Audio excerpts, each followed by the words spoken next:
আজ রাতে হঠাৎ দেখি ছেলে আমাদের দুজনকে নিয়ে ইনস্টাগ্রামে লাইভ স্ট্রিম শুরু করেছে আর বলছে, আজ আমি আমার প্রেমিকাকে প্রপোজ করব লাইভে, সবাই দেখুন। আমি চমকে উঠে বললাম, কি করছিস তুই? কিন্তু ইতিমধ্যে হাজার হাজার ভিউয়ার জয়েন করে ফেলেছে। কমেন্ট বক্সে লেখা আসছে, প্রপোজ করো, রোমান্টিক, কত সুন্দর কাপল। আমি ক্যামেরা বন্ধ করতে চাইলাম কিন্তু সে আমার হাত ধরে বলল, মা প্লিজ, আমি সবার সামনে তোমাকে প্রপোজ করতে চাই। ভিউয়ার সংখ্যা 10,000 ছাড়িয়ে গেছে।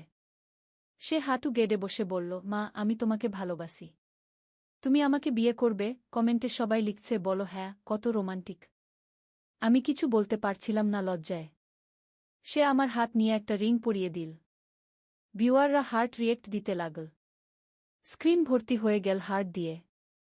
সে বলল, দেখো মা, সবাই আমাদের সাপোর্ট করছে। আমি প্যানিক করে বললাম, লাইভ বন্ধ কর, কিন্তু সে আমার গাল স্পর্শ করে বলল, আগে হ্যাঁ বলো, 20,000 ভিউয়ার দেখছে আমাদের।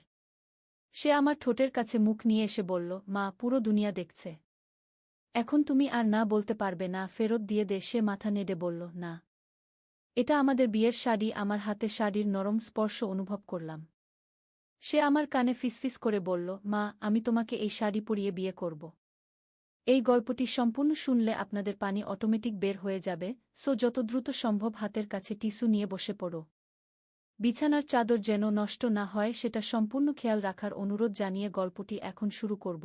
তার আগে সর্বশেষ অনুরোধ, দয়া করে এমন পানি বের করার গল্প নিয়মিত শুনতে আমাদের চ্যানেলটি সকলেই সাবস্ক্রাইব করুন, ধন্যবাদ। হ্যালো বন্ধুরা, আমার নাম মীরা দাস। আমার বয়স 39 বছর। আমার স্বামীর নাম সুজিত দাস, বয়স 52 বছর। আমাদের 2 সন্তান, রাহুল আর তিয়া। রাহুল 21 বছর বয়সী, ইউনিভার্সিটিতে পড়ে। তিয়া 14 বছর বয়সী, হাই স্কুলে যায়। এই ঘটনাটা ঘটেছে গত মাসে। আমরা থাকি ঢাকার ধানমন্ডিতে একটা 3তলা বাড়িতে। আমার স্বামী একটা সফটওয়্যার কোম্পানিতে কাজ করে, আর আমি বাড়িতে অনলাইনে টিউশনি করাই। সেদিন ছিল শুক্রবার রাত। আমি রান্নাঘরে বসে পরের দিনের জন্য খাবার প্রস্তুত করছিলাম। রাহুল তার ঘরে ছিল আর তিয়া টিভি দেখছিল। হঠাৎ করে রাহুল তার ফোন নিয়ে আমার কাছে এলো। মা, তুমি জানো না আমি কতটা স্পেশাল একটা প্ল্যান করেছি, সে বলল এবং তার ফোনের ক্যামেরা আমার দিকে তাক করল। আমি বুঝতে পারলাম না কি হচ্ছে। হঠাৎ করে দেখি সে ইনস্টাগ্রাম লাইভে গেছে। স্ক্রিনে দেখাচ্ছে লাইভ কুলেখাটা। কি করছিস তুই? আমি চমকে উঠে বললাম। কিন্তু ততক্ষণে অনেক ভিউয়ার জয়েন করে ফেলেছে। কমেন্ট বক্সে দেখলাম লেখা আসছে, কি হবে এখন, এত রাতে কি? রাহুল বলতে শুরু করল, দেখো সবাই, আজ আমি আমার সবচেয়ে প্রিয় মানুষটার কাছে একটা বিশেষ প্রশ্ন করব। আমি তার হাত থেকে ফোন নিতে গেলাম কিন্তু সে সরিয়ে নিল। মা দয়া করে, এটা খুবই গুরুত্বপূর্ণ, সে বলল। ভিউয়ার সংখ্যা বাড়তে শুরু করল। 5,000, 6,000, 7,000। কমেন্টে লেখা আসছে, কি হবে, সাসপেন্স, বলো কি চাও। রাহুল হঠাৎ হাঁটু গেড়ে বসল আমার সামনে। আমি একদম হকচকিয়ে গেলাম। মা, সে বলল, আমি তোমার কাছে একটা প্রশ্ন করতে চাই সবার সামনে গিয়ে। কমেন্ট বক্সে তখন লেখা আসছে, প্রপোজ করবে নাকি? কি রোমান্টিক, মায়ের কাছে প্রপোজ। আমার মাথা ঘুরতে শুরু করল। এটা কি হচ্ছে? রাহুল, লাইভ বন্ধ কর এই মুহূর্তে, আমি বললাম। কিন্তু সে আমার হাত ধরে বলল, মা তুমি আমার সবচেয়ে প্রিয় মানুষ। আমি তোমার কাছে জানতে চাই। ভিউয়ার সংখ্যা 10,000 পার হয়ে গেল। হার্ট রিয়েক্ট আসতে শুরু করল। তুমি আমাকে সে থামল। সবাই অপেক্ষায় থাকল। তুমি আমাকে পরের সপ্তাহে তিয়ার বার্থডে পার্টিতে তোমার বিশেষ বিরিয়ানি রেসিপি শেখাবে? আমি একদম স্তব্ধ হয়ে গেলাম। কমেন্ট বক্সে তখন লেখা আসতে শুরু করল, এই সব কি রেসিপি? ভাবলাম অন্য কিছু। রাহুল হাসতে শুরু করল। দেখো মা, আমি তোমার কাছে একটা রিং এনেছি। সে তার পকেট থেকে একটা ছোট বক্স বের করল। আমার হৃদস্পন্দন বেড়ে গেল। সে বক্সটা খুল। ভিতরে একটা সুন্দর রিং। এটা কি? আমি জিজ্ঞেস করলাম। এটা একটা প্রমিস রিং, সে বলল। আমি প্রমিস করছি যে আমি সব সময় তোমার ভালো ছেলে থাকব। তুমি যা শেখাতে চাও সব শিখব। আর তিয়ার বার্থডেতে তোমার সাথে সবচেয়ে সুন্দর বিরিয়ানি বানাব। কমেন্টে তখন লেখা, আহা কত সুন্দর, মায়ের প্রতি ভালোবাসা, এই ছেলে ভালো। আমি বুঝতে পারলাম সে আসলে একটা প্র্যাঙ্ক করেছে, কিন্তু প্র্যাঙ্কের ভিতরে তার আসল ভালোবাসা প্রকাশ করেছে। তুমি এভাবে আমাকে ভয় পাইয়ে দিলে কেন? আমি বললাম। কারণ আমি চাইছিলাম সবাই জানুক যে আমার মা পৃথিবীর সেরা মা, সে বলল। ভিউয়ার সংখ্যা 20,000 পার হয়ে গেল। সবাই হার্ট রিয়েক্ট দিতে শুরু করল। আর এই রিং? আমি জিজ্ঞেস করলাম। এটা আমি তোমার জন্য কিনেছি। একটা প্রমিস রিং। আমি প্রমিস করছি যে আমি সব সময় তোমাকে সম্মান করব আর তোমার কথা শুনব গু। আমার চোখে পানি এসে গেল। এই ছেলে এত বড় হয়ে গেছে কিন্তু এখনও আমার প্রতি এত ভালোবাসা। কমেন্টে তখন লেখা আসছে, কাঁদছি, এত সুন্দর সম্পর্ক, মা ছেলের ভালোবাসা গু। তুমি এই শাড়িটা কোথায় পেলে? আমি হঠাৎ দেখলাম সে তার পাশে একটা সুন্দর শাড়ি রেখেছে। এটা তিয়ার বার্থডেতে তুমি পরবে, সে বলল। আমি জানি তুমি লাল রং পছন্দ কর। তিয়ার বার্থডেতে তুমি এটা পরে আমাদের সাথে রান্না করবে গু। আমি শাড়িটা হাতে নিলাম। কত নরম কাপড়। তুমি কবে এটা কিনলে? আমি জিজ্ঞেস করলাম। গত সপ্তাহে বাবার সাথে গিয়েছিলাম, সে বলল। বাবা বলেছে তোমার পছন্দ হবে গু। আমি বুঝতে পারলাম এটা একটা পরিকল্পিত সারপ্রাইজ। সুজিত আর রাহুল মিলে এটা করেছে। বাবা জানে এই লাইভের ব্যাপারে? আমি জিজ্ঞেস করলাম। হ্যাঁ, রাহুল হাসল। বাবা বলেছে তুমি লজ্জা পাবে কিন্তু খুশিও হবে গু। কমেন্টে তখন হাজারো মেসেজ আসছে। পারিবারিক ভালোবাসা, এই ছেলে সোনা, মা ছেলে দুজনেই সুন্দর গু। এখন লাইভ বন্ধ কর, আমি বললাম। আগে রিংটা পর, সে বলল। আমি রিংটা হাতে নিলাম। সত্যিই সুন্দর। একটা ছোট ডায়মন্ড আছে উপরে। এটা দামি হয়ে গেছে নিশ্চয়ই, আমি বললাম। আমার মায়ের জন্য কোনো কিছুই দামি না, সে বলল। আমি রিংটা পরলাম। সবার সামনে আমার ছেলে আমাকে এত সম্মান দিল। ভিউয়াররা তালি দিতে শুরু করল কমেন্টে। বাহ বাহ, সুন্দর রিং, পারফেক্ট উ। এখন আমি তোমাকে একটা গোপন কথা বলবো, রাহুল বলল। কি গোপন কথা? আমি জিজ্ঞেস করলাম। আমি আর তিয়া মিলে তোমার জন্য একটা সারপ্রাইজ প্ল্যান করেছি উ। কি সারপ্রাইজ? আমার কৌতূহল জাগল। তিয়ার বার্থডেতে আমরা তোমার জন্য একটা স্পেশাল গিফট দিব উ। কি গিফট? আমি জিজ্ঞেস করলাম। সেটা এখন বলবো না, সে হাসল। কিন্তু আমি গ্যারান্টি দিচ্ছি তুমি খুব খুশি হবে গু। কমেন্টে সবাই জানতে চাইছে কি সারপ্রাইজ। হঠাৎ তিয়া এসে হাজির হল। দাদা, তুমি মাকে নিয়ে লাইভ করছো কেন? তিয়া জিজ্ঞেস করল। তোর জন্য সারপ্রাইজ প্ল্যান করছি, রাহুল বলল। কি সারপ্রাইজ? তিয়াও কৌতূহলী হল। তোর বার্থডেতে জানতে পারবি, রাহুল বলল। তিয়া ক্যামেরার সামনে এলো। হ্যালো সবাই, সে হাত নাড়ল। কমেন্টে সবাই তিয়াকে দেখে খুশি হল। কত সুন্দর বোন, ভাই বোনের প্রেম, পুরো পরিবার সুন্দর গো। তিয়া, তুমি জানো আমরা তোমার জন্য কি প্ল্যান করেছি? আমি জিজ্ঞেস করলাম। না মা, তিয়া বলল। কিন্তু আমি জানি তোমরা সবাই আমাকে অনেক ভালোবাসক। রাহুল আর আমি দুজনে তিয়াকে জড়িয়ে ধরলাম। আচ্ছা, এবার লাইভ বন্ধ কর, আমি বললাম। একটু পরে রাহুল বলল। আমি সবাইকে আরও কিছু বলতে চাই উ। কি বলবি? আমি জিজ্ঞেস করলাম। আমি সবাইকে বলতে চাই যে পরিবার হচ্ছে সবচেয়ে বড় সম্পদ গ। কমেন্টে সবাই সায় দিল। একদম ঠিক, পরিবারই সব, ভালোবাসাই আসল উ। রাহুল ক্যামেরার দিকে তাকিয়ে বলল, দেখো সবাই, আমার মা হচ্ছে পৃথিবীর সবচেয়ে ভালো মা। উনি আমাদের জন্য সব করেন। রান্না করেন, পড়ান, যত্ন নেন উ। আমার চোখে পানি এসে গেল এই কথা শুনে। আর আমার বাবা হচ্ছে সবচেয়ে ভালো বাবা। উনি আমাদের সব চাহিদা পূরণ করেন গু। আর আমার বোন তিয়া হচ্ছে সবচেয়ে সুন্দর বোন উ। তিয়া খুশি হয়ে হাসল। তো সবাই, রাহুল বলল, আমি আজ এই লাইভে তোমাদের একটা মেসেজ দিতে চাই উ। সবাই অপেক্ষা রইল। তোমরা যারা দেখছো, তোমরাও তোমাদের পরিবারকে ভালোবাসো। তোমাদের মা বাবাকে সময় দাও। ভাই বোনদের সাথে ভালো থাকো গু। কমেন্টে হাজারো পজিটিভ মেসেজ আসতে শুরু করল। কারণ রাহুল চল, আমরা যখন বড় হয়ে যাই তখন মনে হয় আমরা সব পারি। কিন্তু আসলে পরিবার ছাড়া আমরা কিছুই না গিয়ে। আমি গর্ব অনুভব করলাম। আমার ছেলে এত বুদ্ধিমান। আমার মা আমাকে শিখিয়েছে ভালোবাসা কি। আমার বাবা শিখিয়েছে দায়িত্ব কি। আর আমার বোন শিখিয়েছে যত্ন কি গু। ভিউয়ার সংখ্যা তখন 30,000 পার হয়ে গেছে। তো আজ আমি যে রিং দিলাম মাকে, এটা শুধু একটা রিং না। এটা আমার প্রতিশ্রুতি গু। কি প্রতিশ্রুতি? তিয়া জিজ্ঞেস করল। আমি প্রতিশ্রুতি দিচ্ছি যে আমি সব সময় আমার পরিবারের পাশে থাকব।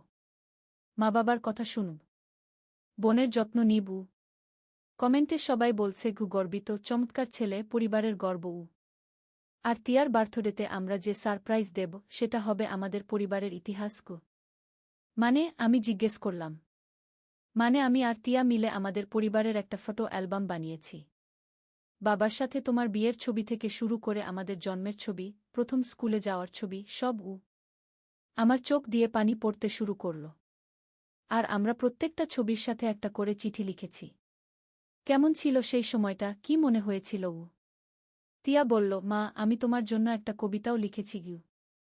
কি কবিতা? আমি জিজ্ঞেস করলাম। সেটা বার্থডেতে শোনাবো, তিয়া হাসল। কমেন্টে সবাই বলছে চিকাচ্ছি, এত সুন্দর পরিবার, ভালোবাসার বন্ধন গু। রাহুল বলল, তো সবাই, আজকের এই লাইভের মূল উদ্দেশ্য ছিল তোমাদের মনে করিয়ে দেওয়া যে পরিবার কতটা গুরুত্বপূর্ণ গু। আমরা অনেক সময় ব্যস্ত থাকি।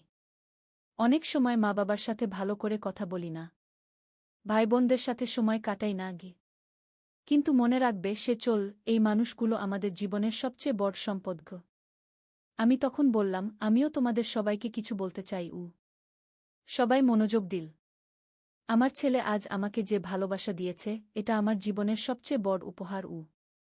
আমি মা হিসেবে সব সময় চেষ্টা করেছি আমার সন্তানদের ভালো মানুষ হিসেবে গড়ে তুলতে গু।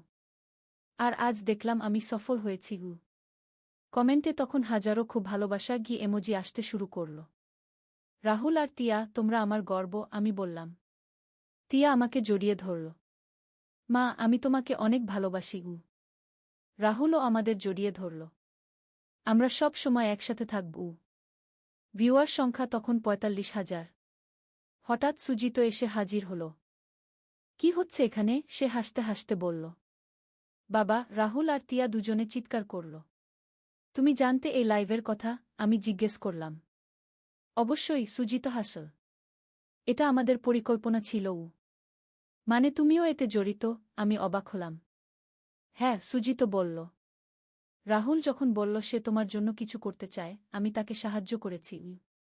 কমেন্টে সবাই বলছে পুরো পরিবার একসাথে, বাবাও এলো, কমপ্লিট ফ্যামিলি গু। সুজিত ক্যামেরার সামনে এসে বলল, হ্যালো সবাই। আমি সুজিত দাস। এই তিনজন আমার পুরো জীবন ঘো। আমি তার হাত ধরলাম। তুমি কবে থেকে এই পরিকল্পনা করছিলে? গত মাস থেকে, সুজিত বলল। রাহুল বলেছিল সে তোমাকে একটা সারপ্রাইজ দিতে চায়। আমি বললাম, এটা ভালো আইডিয়া গে। তিয়া বলল, বাবা, আমি জানতাম না তুমিও এতে আছো। আমি তোদের সব পরিকল্পনায় থাকি, সুজিত হাসল। রাহুল বলল, বাবা, এবার তুমি সবাইকে বলো আমাদের পরিবারের গল্প উ। কি গল্প? সুজিত জিজ্ঞেস করল। কিভাবে তুমি আর মা পরিচিত হলে, কিভাবে বিয়ে হল উ। কমেন্টে সবাই উৎসাহিত হল। হ্যাঁ বলুন, প্রেমের গল্প শুনতে চাই, কত সুন্দর গু।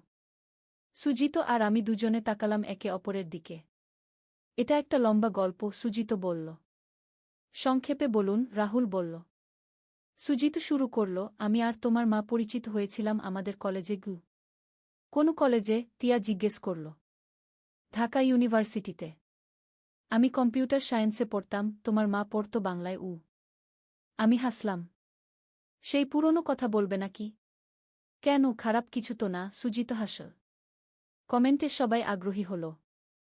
বলুন বলুন, কি হয়েছিল? রোমান্টিক নিশ্চয়ই। আমরা প্রথম দেখা হয়েছিল লাইব্রেরিতে, সুজিত চল। আমি একটা কম্পিউটার বই খুঁজছিলাম। তোমার মা সেই টেবিলেই বসে পড়াশোনা করছিল গু। আমি বললাম, আমি তখন একটা প্রজেক্ট নিয়ে কাজ করছিলাম গু। কি প্রজেক্ট? রাহুল জিজ্ঞেস করল। বাংলা সাহিত্যের উপর একটা রিসার্চ, আমি বললাম। সুজিত চল, আমি তার কাছে গিয়ে জিজ্ঞেস করলাম এই টেবিলে বসতে পারি কিনা গু। তারপর তিয়া উইসুক হল। তোমার মা খুব ভদ্রভাবে বলল, অবশ্যই বসুন। আমি হাসলাম। আমি ভাবছিলাম এই ছেলেটা কেমন নাম্বার গু। কমেন্টে সবাই হাসির ইমোজি দিতে শুরু করল। সুজিত বলল, সেদিন থেকে আমরা প্রায় লাইব্রেরিতে একসাথে পড়তাম গু। তারপর ধীরে ধীরে বন্ধুত্ব হল উ। কতদিন পর প্রপোজ করেছিলেন? রাহুল জানতে চাইল। 2 বছর পর, সুজিত বলল। কোথায় প্রপোজ করেছিলেন? তিয়া জিজ্ঞেস করল। রমনা পার্কে, আমি বললাম। কমেন্টে সবাই বলছে রোমান্টিক, পার্কে প্রপোজ, সুন্দর গো। সুজিত বলল, আমি খুব নার্ভাস ছিলাম সেদিন গু। কেন? তিয়া হাসল। কারণ আমি জানতাম না তোমার মা হ্যাঁ বলবে কিনা গে। আমি বললাম, আমিও নার্ভাস ছিলাম গো। কেন তুমি নার্ভাস ছিলে? রাহুল জিজ্ঞেস করল। কারণ আমি জানতাম আমি হ্যাঁ বলবো। আমি হাসলাম। সবাই হেসে উঠল। কমেন্টেও হাসির ইমোজি। তারপর কবে বিয়ে হলো? তিয়া জানতে চাইল। গ্র্যাজুয়েশনের পরের বছর, সুজিত বলল। আমাদের দুই পরিবার খুব খুশি ছিল। রাহুল বলল, আমরা কবে এলাম? তুমি এলে বিয়ের 3 বছর পর, আমি বললাম। আর তিয়া এলো আরও 2 বছর পর গু। আমরা দুজনেই অনেক কাঙ্ক্ষিত ছিলাম, সুজিত বলল। কমেন্টে সবাই বলছে কি সুন্দর পরিবার, ভালোবাসার গল্প, হ্যাপি এন্ডিং গো। রাহুল তখন বলল, বাবা তুমি আর মা আমাদের কি শিখিয়েছ? সুজিত ভাবল একটু। আমরা তোদের শিখিয়েছি সততা, ভালোবাসা আর পরিবারের প্রতি দায়বদ্ধতা গু। আর কি? তিয়া জিজ্ঞেস করল। আমি বললাম, আমরা শিখিয়েছি অন্যদের সম্মান করতে, কষ্ট করে কাজ করতে আর সব সময় সত্য বলতে গু। আর সবচেয়ে বড় কথা, সুজিত বলল, আমরা শিখিয়েছি একে অপরকে ভালোবাসতে গু। কমেন্টে তখন হাজারো পজিটিভ মেসেজ। চমৎকার শিক্ষা, আদর্শ পরিবার, গর্বিত গু। রাহুল বলল, আমি সবাইকে আরও একটা কথা বলতে চাই। সবাই মনোযোগ দিল। আমি জানি অনেকে ভাবছে আমি আজ কেন এত ইমোশনাল হলাম গো। কারণ সে থামল একটু। কারণ আগামী মাসে আমি চাকরিতে জয়েন করব। ঢাকার বাইরে যেতে হবে গু। আমার মন খারাপ হয়ে গেল এই কথা শুনে। কোথায় যেতে হবে? তিয়া জিজ্ঞেস করল। চট্টগ্রামে, রাহুল বলল। কমেন্টে সবাই বুঝতে পারল কেন আজ এই ইমোশনাল মুহূর্ত। তাই আমি চাইছিলাম আজ আমাদের পরিবারের সাথে একটা স্পেশাল মুহূর্ত কাটাতে গু। আমার চোখে পানি এসে গেল। মা, কান্নাকাটি করো না, রাহুল বলল। আমি তো মাত্র চট্টগ্রাম যাচ্ছি। চাঁদে যাচ্ছি না গি। সবাই হেসে উঠল। আর আমি প্রতি মাসে বাড়ি আসব, সে বলল। তিয়া বলল, দাদা আমি তোমাকে মিস করব। আমিও তোকে মিস করব। রাহুল তিয়াকে জড়িয়ে ধরল। সুজিত বলল, আমরা গর্বিত যে তুমি নিজের পায়ে খাড়া হতে চাইছ। কমেন্টে সবাই সাপোর্ট করছে। চাকরির জন্য শুভকামনা, সফল হও, পরিবার সাথে আছে গি। রাহুল বলল, তাই আজকের এই রিং আর শাড়ি শুধু গিফট না। এটা আমার প্রমিস যে আমি যেখানেই থাকি পরিবারকে কখনো ভুলব না গে। আমি গর্ব অনুভব করলাম। আমার ছেলে এত পরিণত। আর তিয়ার বার্থডেতে যে অ্যালবাম দেব সেটাও এই কারণে। যাতে আমি দূরে থেকেও আমাদের মেমোরিগুলো মনে রাখতে পারি গিয়ে। তিয়া কান্না শুরু করল। দাদা তুমি যেও না গি। আরে পাগল, রাহুল তিয়াকে আদর করল। আমি তো সফল হওয়ার জন্য যাচ্ছি। যাতে তোদের আরও ভালো জীবন দিতে পারি। কমেন্টে সবাই ইমোশনাল হয়ে গেল। কাঁদছি, ভাইবোনের প্রেম সফল হবেই গে। সুজিত বলল, রাহুল তুমি আমাদের শিখিয়েছ পরিবারের প্রতি ভালোবাসা কী গো। আমি বললাম, তুমি যেখানেই থাক আমরা সব সময় তোমার সাথে আছি। রাহুল বলল, আর তোমরা যারা দেখছ তোমরা বুঝেছ আজকের মেসেজ? কমেন্টে সবাই বল, হ্যাঁ বুঝেছি, পরিবারই সব। পরিবারের সাথে সময় কাটাও। ভালোবাসা প্রকাশ করো। আর সব সময় মনে রাখো, সাফল্য তখনই সার্থক যখন পরিবার সাথে থাকে গু। ভিউয়ার সংখ্যা তখন 50,000 ছাড়িয়ে গেছে। তিয়া বলল, আমিও সবাইকে কিছু বলতে চাই। বলো বোন, রাহুল বলল। আমি 14 বছর বয়সী। আমি এখনো ছোট। কিন্তু আমি বুঝি পরিবার মানে কী গো। কমেন্টে সবাই মনোযোগ দিল। পরিবার মানে হচ্ছে এমন মানুষ যারা তোমাকে সব সময় ভালোবাসবে গি। যারা তোমার পাশে থাকবে যখন তুমি কষ্টে থাকবে গু। যারা তোমার খুশিতে খুশি হবে গু। আমার চোখ দিয়ে পানি পড়ল তিয়ার এই কথা শুনে। আর আমার দাদা, মা আর বাবা হচ্ছে আমার সব কিছু গু। রাহুল তিয়াকে জড়িয়ে ধরল। তুইও আমার সব কিছু গু। কমেন্টে তখন হাজারো হার্ট ইমোজি। সুজিত বলল, তো বন্ধুরা আজকের এই লাইভ এখানেই শেষ করি গিয়ে। কিন্তু মনে রাখবে আমি বললাম পরিবারের সাথে সময় কাটানো কোনো সময় নষ্ট না গিয়ে। রাহুল বলল, আর ভালোবাসা প্রকাশ করতে লজ্জা নেই গু। তিয়া বলল, আজ আমি শিখেছি দাদা আমাকে কতটা ভালোবাসে গিউ। সুজিত বলল, আর আমি শিখেছি আমার সন্তানরা কতটা পরিণত হয়েছে গিউ। কমেন্টে সবাই বলছে ধন্যবাদ, সুন্দর মেসেজ, পরিবার প্রথম গ। রাহুল শেষ কথা বলল, তো সবাই আজ যারা আমাদের সাথে ছিলেন তাদের ধন্যবাদ গো। আশা করি আপনারাও আপনাদের পরিবারের সাথে এমন সময় কাটাবেন। আর মনে রাখবেন, আমি বললাম, প্রতিদিন আপনার প্রিয় মানুষদের বলুন আপনি তাদের ভালোবাসেন গু। তিয়া বলল, কারণ আমরা জানি না কখন কি হবে সুজিত বলল, তাই প্রতিটা মুহূর্ত উপভোগ করুন ঘ। রাহুল তখন ক্যামেরা বন্ধ করার আগে বলল, আর হ্যাঁ, আপনারা যারা এই ভিডিও দেখছেন, এটা শেয়ার করবেন, যাতে অন্যরাও পরিবারের গুরুত্ব বুঝতে পারে কি। আর আমাদের চ্যানেল সাবস্ক্রাইব করতে ভুলবেন না, তিয়া বলল। কমেন্টে তখন হাজারো সাবস্ক্রাইব করলাম কি মেসেজ। তো সবাই আমরা চলি, রাহুল বলল। আমাদের সাথে থাকার জন্য ধন্যবাদ গু। আমরা চারজন একসাথে হাত নাড়লাম। বাই বাই, তিয়া বলল। ভালো থাকবেন সবাই, সুজিত বলল। পরিবারকে ভালোবাসবেন, আমি বললাম। রাহুল শেষে বলল, আর মনে রাখবেন, পরিবার হচ্ছে জীবনের সবচেয়ে বড় সম্পদ গো। এই বলে সে লাইভ বন্ধ করল। লাইভ বন্ধ হওয়ার পর আমরা চারজন একে অপরকে জড়িয়ে ধরলাম। রাহুল, আমি বললাম, তুমি আজ আমাকে অনেক খুশি করেছ। মা, এটাই তো আমার উদ্দেশ্য ছিল, সে বলল। তিয়া বলল, দাদা, তুমি চলে গেলে আমি কার সাথে এভাবে মজা করব? আমি ফোন করব রোজ, রাহুল বলল। আর প্রতি মাসে বাড়ি আসব। সুজিত বলল, আমি গর্বিত তোমার উপর গু। কেন বাবা? রাহুল জিজ্ঞেস করল। কারণ তুমি বুঝেছ পরিবারের গুরুত্ব। অনেক ছেলেমেয়ে বড় হয়ে পরিবারকে ভুলে যায়, কিন্তু তুমি আরও কাছে এসেছ। আমি বললাম, আর আজকের এই রিং আর শাড়ি আমি সারা জীবন মনে রাখব গু। তিয়া বলল, আর আমার বার্থডেতে সারপ্রাইজের জন্য অপেক্ষা রইলাম গু। রাহুল হাসল, তুমি দেখবি কত সুন্দর অ্যালবাম আমরা বানিয়েছি গু। এইভাবে আমাদের পরিবারের একটি অবিস্মরণীয় রাত কেটে গেল।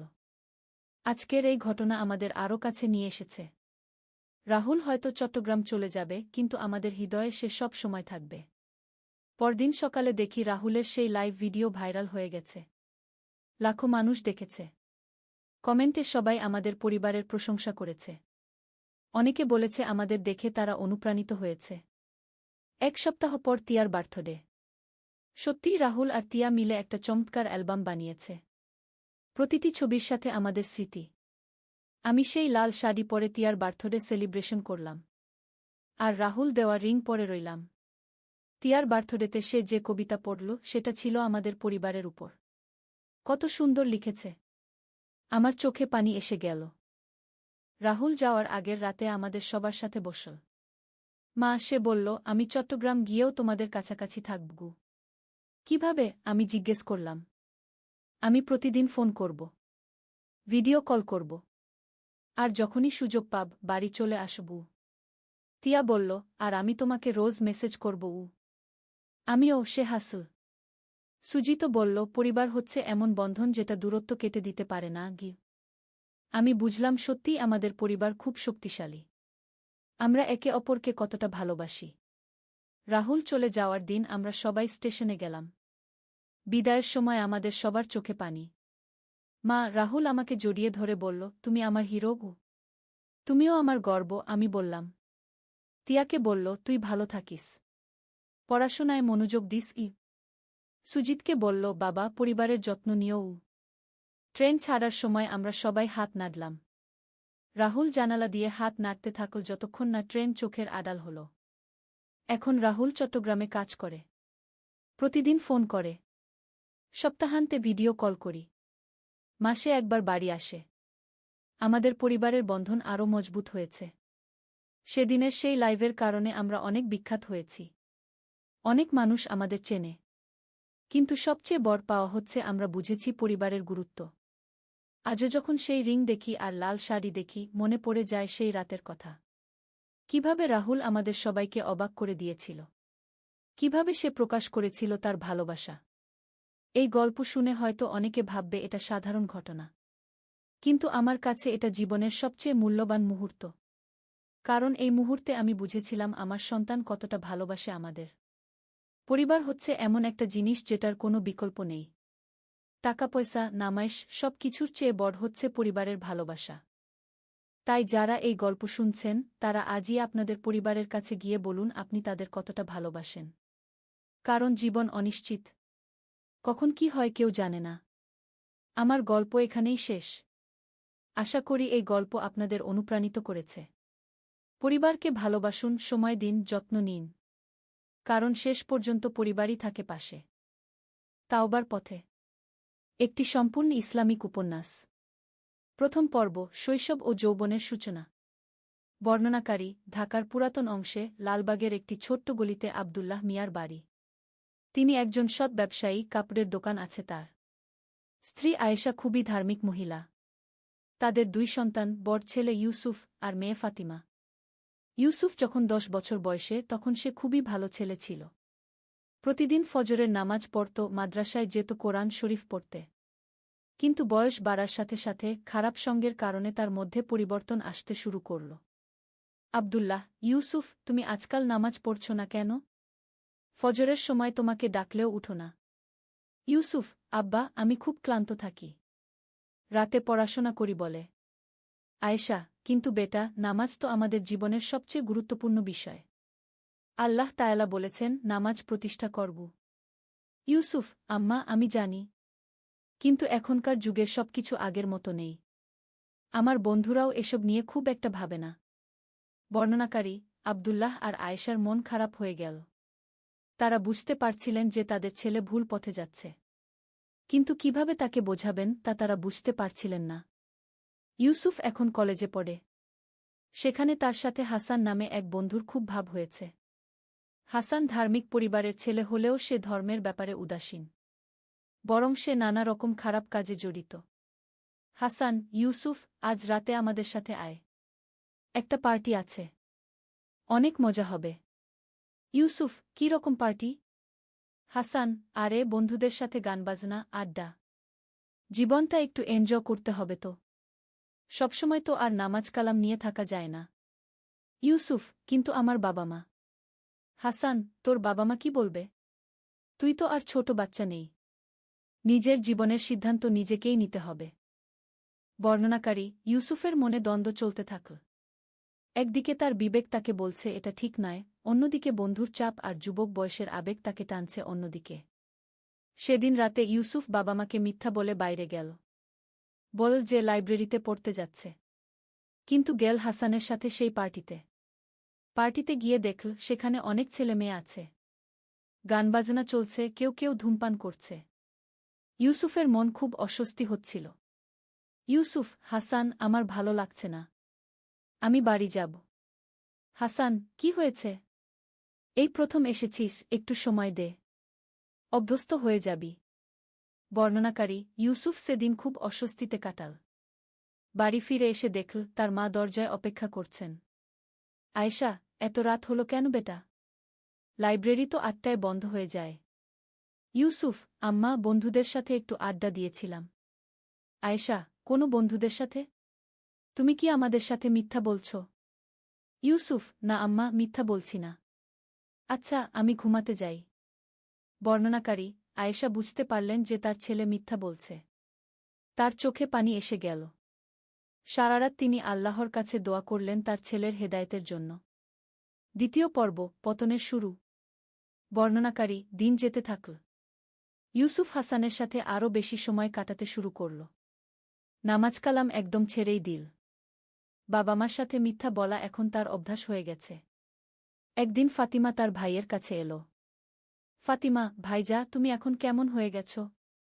আগে তুমি আমাকে কোরআন পড়ে শোনাতে, এখন তো দেখি নামাজেও দাঁড়াও না। ইউসুফ, ফাতিমা, তুমি এসব বুঝবে না। আমি বড় হয়েছি, আমার নিজের চিন্তাভাবনা আছে। ফাতিমা, কিন্তু ভাইজা, আল্লাহ তায়ালা তো আমাদের সবার উপর ফরজ করেছেন নামাজ। বয়স বাড়লে তো আরও বেশি দায়িত্বশীল হতে হয়। ইউসুফ, তুমি ছোট মেয়ে, এসব নিয়ে মাথা ঘামিও না। বর্ণনাকারী, ফাতিমার চোখে পানি এসে গেল। সে তার ভাইকে খুবই ভালোবাসত। এই অবস্থা দেখে তার খুব কষ্ট হচ্ছিল। এদিকে আব্দুল্লাহ মিয়া তার দোকানে বসে চিন্তা করছিলেন। তিনি তার ছেলের পরিবর্তন দেখে খুবই উদ্বিগ্ন হয়ে পড়েছেন। আব্দুল্লাহ, করিম ভাই, আপনার সাথে একটু কথা ছিল। করিম, হ্যাঁ ভাই, বলুন। কি ব্যাপার? আব্দুল্লাহ, ইউসুফের ব্যাপারে। ও খুব পাল্টে গেছে। নামাজ পড়ে না, আমাদের সাথে ঠিকমতো কথাও বলে না। করিম, এই বয়সের ছেলে মেয়েদের এরকম হয়। একটু ধৈর্য ধরুন, ঠিক হয়ে যাবে। আব্দুল্লাহ, কিন্তু ভাই, আমার খুব ভয় হচ্ছে। ও কোনো পথে চলে যাচ্ছে, কে জানে? বর্ণনাকারী, করিম চাচা একজন অভিজ্ঞ মানুষ। তিনি বুঝতে পারলেন যে ব্যাপারটা গুরুতর। করিম, আব্দুল্লাহ ভাই, আপনি শায়েখ আহমদের কাছে যান। উনি অনেক অভিজ্ঞ, হয়তো ভালো কোনো উপায় বলতে পারবেন। আব্দুল্লাহ, জি, সেটাই ভালো হবে। বর্ণনাকারী, পরের দিন আব্দুল্লাহ মিয়া তার স্ত্রী আয়েশাকে নিয়ে শায়েখ আহমদের কাছে গেলেন। শায়েখ আহমদ একজন বয়স্ক আলেম, এলাকার সবাই তাকে খুব সম্মান করে। শায়েখ আহমদ, আসসালামু আলাইকুম ভাই। বসুন বসুন। কি খবর? আব্দুল্লাহ, ওয়া আলাইকুমুসসালাম হুজুর। আপনার দোয়া নিতে এসেছি আমার ছেলে ইউসুফের ব্যাপারে। শায়েখ আহমদ, কি হয়েছে ইউসুফের? আয়েশা, হুজুর, ও এখন আর নামাজ পড়ে না। আমাদের সাথে ভালো ব্যবহার করে না। খারাপ বন্ধুদের সাথে মিশছে। শায়েখ আহমদ, এটা একটা গুরুতর সমস্যা। কিন্তু ঘাবড়াবেন না। আল্লাহ তায়ালা রহমান ও রহিম। তিনি চাইলে যে কোনো অবস্থা পরিবর্তন করতে পারেন। আব্দুল্লাহ, হুজুর, আমরা কি করতে পারি? শায়েখ আহমদ, প্রথমত আপনারা ইউসুফের জন্য বেশি বেশি দোয়া করুন। আল্লাহ তায়ালার কাছে কান্নাকাটি করুন। দ্বিতীয়ত, তার সাথে রাগারাগি করবেন না। ধৈর্য ধরুন এবং ভালোবাসার সাথে বোঝাতে চেষ্টা করুন। আয়েশা, হুজুর, আমি প্রতিদিন তাহাজ্জুদ পড়ে তার জন্য দোয়া করি। শায়েখ আহমদ, মাশাআল্লাহ। মায়ের দোয়া আল্লাহ তায়ালা কবুল করেন। আপনি দোয়া করতে থাকুন। আর আব্দুল্লাহ ভাই, আপনি ইউসুফকে একবার আমার কাছে নিয়ে আসার চেষ্টা করুন। আব্দুল্লাহ, জি হুজুর, চেষ্টা করব। কিন্তু ও এখন আমাদের কথা তেমন শোনে না। শায়েখ আহমদ, কোনো সমস্যা নেই। আল্লাহ তায়ালা একটা পথ বের করে দেবেন। আপনারা ধৈর্য ধরুন এবং দোয়া করতে থাকুন। তৃতীয় পর্ব, আরও গভীরে। বর্ণনাকারী, ইউসুফের অবস্থা দিন দিন আরও খারাপ হতে থাকল। এখন সে প্রায়ই বাড়ি ফেরে রাত 12টার সময়। হাসান আর তার দলের সাথে নানা রকম খারাপ কাজে জড়িয়ে পড়ল। একদিন রাতে ইউসুফ বাড়ি এসে দেখল তার আব্বা বসে আছেন। আব্দুল্লাহ, ইউসুফ, তুমি এত রাতে কোথা থেকে আসছ? ইউসুফ, আব্বা, বন্ধুদের সাথে ছিলাম। আব্দুল্লাহ, কি করছিলে বন্ধুদের সাথে? ইউসুফ, আব্বা, আপনি আমাকে এত প্রশ্ন কেন করেন? আমি তো কোনো খারাপ কাজ করি না। আব্দুল্লাহ, বেটা, আমি তোমার বাবা। তোমার ভালো মন্দের দায়িত্ব আমার। আজকাল তুমি নামাজ পড়ো না, ভালো বই পড়ো না। এতে আমার চিন্তা হয়। ইউসুফ, আব্বা, যুগের সাথে তাল মিলিয়ে চলতে হয়। এখনকার ছেলেমেয়েরা সবাই এরকমই। আব্দুল্লাহ, কিন্তু বেটা, আমরা মুসলিম। আমাদের কিছু নিয়মকানুন আছে। আল্লাহ তায়ালা আমাদের যেভাবে চলতে বলেছেন সেভাবেই চলা উচিত। ইউসুফ, আব্বা, আমি আর ছোট নেই। আমি নিজে বুঝে কাজ করতে পারি। বর্ণনাকারী, আব্দুল্লাহ মিয়ার মন খুব ভেঙে গেল। তিনি আর কিছু বলতে পারলেন না। এদিকে হাসান ইউসুফকে আরও খারাপ কাজে জড়াতে চাইছিল। হাসান, ইউসুফ, আজ আমাদের সাথে একটা কাজে যেতে হবে। ইউসুফ, কি কাজ? হাসান, একটা দোকান থেকে কিছু জিনিস নিয়ে আসতে হবে। ইউসুফ, মানে? হাসান, আরে বেশি প্রশ্ন করিস না। চল, পরে বুঝবি। বর্ণনাকারী, ইউসুফ বুঝতে পারল যে এটা চুরির কথা বলা হচ্ছে। তার বিবেক তাকে বাধা দিচ্ছিল। ইউসুফ, হাসান, এটা তো চুরি। আমি এসব করতে পারব না। হাসান, তুই এখনও ছোটদের মতো ভাবিস। জীবনে এগিয়ে যেতে হলে এসব করতেই হয়। তাছাড়া এটা বড় কোনো ব্যাপার না। ইউসুফ, কিন্তু? হাসান, কিন্তু কিছু নেই। তুই আমার সাথে আসবি নাকি না? বর্ণনাকারী, ইউসুফের মন দোটানায় পড়ে গেল। একদিকে বন্ধুত্বের চাপ, অন্যদিকে বিবেকের আওয়াজ। ইউসুফ, ঠিক আছে, যাব। কিন্তু আমি কোনো বড় কাজ করব না। হাসান, হ্যাঁ, তুই শুধু পাহারা দিবি। বর্ণনাকারী, সেদিন রাতে ইউসুফ হাসানদের সাথে গেল। তারা একটা মোবাইলের দোকানে চুরি করল। ইউসুফ বাইরে দাঁড়িয়ে পাহারা দিয়েছিল। চুরির ঘটনা শেষ হওয়ার পর ইউসুফের মন খুবই খারাপ লাগছিল। সে অনুভব করছিল যে সে একটা ভুল কাজ করেছে। বাড়ি ফিরে এসে সে দেখল তার মা নামাজের পর দোয়া করছেন। আয়েশা, হে আল্লাহ, আমার ছেলে ইউসুফকে হেদায়েত দিন। তাকে সঠিক পথে ফিরিয়ে আনুন। আমি জানি আপনি সব পারেন। বর্ণনাকারী, ইউসুফ মায়ের এই দোয়া শুনে খুবই অস্বস্তি বোধ করল। তার মনে একটা অপরাধবোধ কাজ করতে শুরু করল। চতুর্থ পর্ব, সংকটের শিখর। বর্ণনাকারী, ইউসুফের খারাপ কাজের পরিমাণ দিন দিন বাড়তে থাকল। এখন সে হাসানদের সাথে নিয়মিত চুরিচামারিতে জড়িত। তবে তার মনের গভীরে একটা অস্বস্তি সবসময় কাজ করত। একদিন ফাতিমা তার ভাইয়ের রুমে গিয়ে দেখল ইউসুফ নতুন একটা মোবাইল ব্যবহার করছে। ফাতিমা, ভাইজা, এটা কোথা থেকে পেলে? আব্বা তো বলেছিলেন আর্থিক অবস্থা খুব একটা ভালো না। ইউসুফ, ও এটা বন্ধুর কাছ থেকে নিয়েছি। ফাতিমা, কোনো বন্ধু? ইউসুফ, তুমি চিনো না। তুমি তোমার পড়াশোনা নিয়ে থাক। বর্ণনাকারী ফাতিমার সন্দেহ হল। সে বুঝতে পারল যে ভাইজা কিছু লুকাচ্ছে। এদিকে শায়েখ আহমদ একদিন আব্দুল্লাহ মিয়ার দোকানে এলেন। শায়েখ আহমদ, আসসালামু আলাইকুম ভাই। কেমন আছেন? আব্দুল্লাহ, ওয়া আলাইকুমুসসালাম হুজুর। আল্লাহর রহমতে ভালো। শায়েখ আহমদ, ইউসুফের অবস্থা কেমন? আব্দুল্লাহ, হুজুর, আরও খারাপ হয়েছে। এখন প্রায় রাত 2টা-3টায় বাড়ি ফেরে। কিছু বললে রেগে যায়। শায়েখ আহমদ, আল্লাহ তাআলা আমাদের পরীক্ষা করেন। ধৈর্য ধরুন, দোয়া করুন। আব্দুল্লাহ, হুজুর, আমার খুব ভয় লাগে। ও কোনো পথে চলে যাচ্ছে কে জানে? শায়েখ আহমদ, একটা কাজ করুন। আগামীকাল জুমার দিন ইউসুফকে বলুন আপনার সাথে দোকানে আসতে। আমি সেখানে যাব। আব্দুল্লাহ, হুজুর, সে কি আসবে? শায়েখ আহমদ, চেষ্টা করে দেখুন। হয়তো আল্লাহ তাআলার পক্ষ থেকে একটা পথ বের হবে। বর্ণনাকারী পরের দিন আব্দুল্লাহ মিয়া ইউসুফকে বললেন দোকানে আসতে। অনেক জোরাজুরির পর ইউসুফ রাজি হল। দোকানে গিয়ে ইউসুফ দেখল শায়েখ আহমদ বসে আছেন। তার মন খুব অস্বস্তিতে পড়ে গেল। শায়েখ আহমদ, আসসালামু আলাইকুম ইউসুফ। কেমন আছ বেটা? ইউসুফ, ওয়া আলাইকুমুসসালাম হুজুর। ভালো আছি। শায়েখ আহমদ, বস বেটা। তোমার সাথে কিছু কথা ছিল। বর্ণনাকারী ইউসুফ বুঝতে পারল যে এটা তার ব্যাপারে কথা বলার জন্য একটা ব্যবস্থা। তার রাগ হল। ইউসুফ, হুজুর, আমি আসলে তাড়াতাড়ি বাড়ি যাব। শায়েখ আহমদ, 5 মিনিট সময় দাও বেটা। গুরুত্বপূর্ণ কথা। ইউসুফ, কি কথা হুজুর?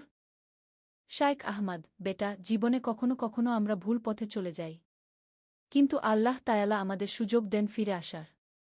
ইউসুফ, হুজুর, আমি কোনো ভুল পথে যাইনি। শায়েখ আহমদ, বেটা, তুমি কি নামাজ পড়ো? ইউসুফ, হুজুর, এটা আমার ব্যক্তিগত ব্যাপার। শায়েখ আহমদ, ইউসুফ, নামাজ কোনো ব্যক্তিগত ব্যাপার নয়। এটা আল্লাহ তাআলার হুকুম। আর হুকুম অমান্য করা মানে বিদ্রোহ। ইউসুফ, হুজুর, আমি এখন যাই। শায়েখ আহমদ, বেটা, একটু শোনো। তুমি জান, আল্লাহ তাআলা কোরআনে বলেছেন, যে তাওবা করে এবং সৎকর্ম করে, আল্লাহ তার তাওবা কবুল করেন গু। ইউসুফ, হুজুর, আমার তাওবা করার কিছু নেই। আমি কোনো খারাপ কাজ করিনি। বর্ণনাকারী শায়েখ আহমদ ইউসুফের চোখে চোখ রেখে বললেন। শায়েখ আহমদ, ইউসুফ, মিথ্যা বলা কিন্তু বড় গুনাহ। আর নিজেকে ধোঁকা দেওয়া আরও বড় বিপদ। ইউসুফ, আমি মিথ্যা বলছি না। আব্বা, আমি বাড়ি যাচ্ছি। বর্ণনাকারী ইউসুফ সেদিন রেগে গিয়ে দোকান থেকে চলে গেল। আব্দুল্লাহ মিয়ার খুব লজ্জা লাগল। আব্দুল্লাহ, হুজুর, দুঃখিত। ও এখন খুবই জেদি হয়ে গেছে। শায়েখ আহমদ, কোনো সমস্যা নেই ভাই। আল্লাহ তাআলা তার কাজ নিজেই করবেন। আপনারা দোয়া করতে থাকুন। বর্ণনাকারী সেদিন রাতে ইউসুফ আরও রেগেছিল। সে হাসানকে ফোন করল। ইউসুফ, হাসান, আজ রাতে কোনো কাজ আছে? হাসান, হ্যাঁ, একটা বড় কাজ আছে। অনেক টাকার ব্যাপার। ইউসুফ, কী রকম কাজ? হাসান, একটা জুয়েলারির দোকানে কাজ আছে। তুই আসবি? ইউসুফ, হ্যাঁ, আসব। আজ আমার খুব রাগ হয়েছে। বর্ণনাকারী সেদিন রাতে ইউসুফ হাসানদের সাথে গিয়ে একটা বড় চুরির ঘটনায় জড়িয়ে পড়ল। তারা একটা সোনার দোকান থেকে অনেক দামি জিনিস চুরি করল। 5ম পর্ব, পুলিশের খোঁজ। বর্ণনাকারী চুরির ঘটনার পর কয়েকদিন কেটে গেল। ইউসুফ মনে মনে খুব চিন্তিত ছিল। তার মনে হচ্ছিল কেউ যেন তার পিছনে আছে। একদিন সকালে আব্দুল্লাহ মিয়ার দোকানে 2 জন পুলিশ এল। পুলিশ অফিসার, আসসালামু আলাইকুম। আপনি কি আব্দুল্লাহ? আব্দুল্লাহ, ওয়া আলাইকুমুসসালাম। জি, আমি আব্দুল্লাহ। কি ব্যাপার? পুলিশ অফিসার, আপনার ছেলে ইউসুফ কোথায়? আব্দুল্লাহ, কেন? কি হয়েছে? পুলিশ অফিসার, গত সপ্তাহে একটা জুয়েলারির দোকানে চুরি হয়েছে। আমাদের সন্দেহ আছে আপনার ছেলে এই ঘটনায় জড়িত। বর্ণনাকারী, আব্দুল্লাহ মিয়ার মাথায় যেন বজ্রপাত হল। তিনি কিছুক্ষণ কিছু বলতে পারলেন না। আব্দুল্লাহ, অফিসার সাহেব, নিশ্চয়ই কোনো ভুল হচ্ছে। আমার ছেলে এসব করতে পারে না। পুলিশ অফিসার, আমরা আশা করি তাই। কিন্তু তাকে আমাদের সাথে আসতে হবে জিজ্ঞাসাবাদের জন্য। আব্দুল্লাহ, ও এখন বাড়িতে নেই। কলেজে গেছে। পুলিশ অফিসার, ঠিক আছে। আজ সন্ধ্যার মধ্যে থানায় হাজির করবেন। বর্ণনাকারী, পুলিশ চলে যাওয়ার পর আব্দুল্লাহ মিয়া দোকান বন্ধ করে দিয়ে বাড়ি চলে গেলেন। গিয়ে দেখেন আয়েশা নামাজ পড়ছেন। আব্দুল্লাহ, আয়েশা, ইউসুফ কোথায়? আয়েশা, সকালে বের হয়েছে। বলেছে কলেজে যাবে। কি হয়েছে? তোমাকে খুব চিন্তিত দেখাচ্ছে। আব্দুল্লাহ, আজ পুলিশ এসেছিল। ইউসুফের ব্যাপারে। আয়েশা, কি? পুলিশ? কেন? আব্দুল্লাহ, বলছে কোনো চুরির ঘটনায় নাকি জড়িত। বর্ণনাকারী, আয়েশার হাত থেকে তসবিহ পড়ে গেল। তিনি মুখ থেকে কাঁদতে শুরু করলেন। আয়েশা, না আল্লাহ! আমার ছেলে! আমি জানতাম এই দিন আসবে। আব্দুল্লাহ, ঘাবড়াবে না। হয়তো কোনো ভুল বোঝাবুঝি। আয়েশা, না, আমি বুঝতে পারছিলাম। ওর এত টাকা কোথা থেকে আসত? নতুন নতুন জিনিস কিনত কিভাবে? বর্ণনাকারী, এদিকে ইউসুফ হাসানদের সাথে আড্ডা দিচ্ছিল। হঠাৎ তার ফোন বাজল। ফাতিমার কল। ফাতিমা, ভাইয়া, তুমি এখনই বাড়ি এসো। জরুরি। ইউসুফ, কি হয়েছে? ফাতিমা, তোমার ব্যাপারে পুলিশ এসেছিল। আব্বাম্মা খুব চিন্তিত। বর্ণনাকারী, ইউসুফের মুখ ফ্যাকাশে হয়ে গেল।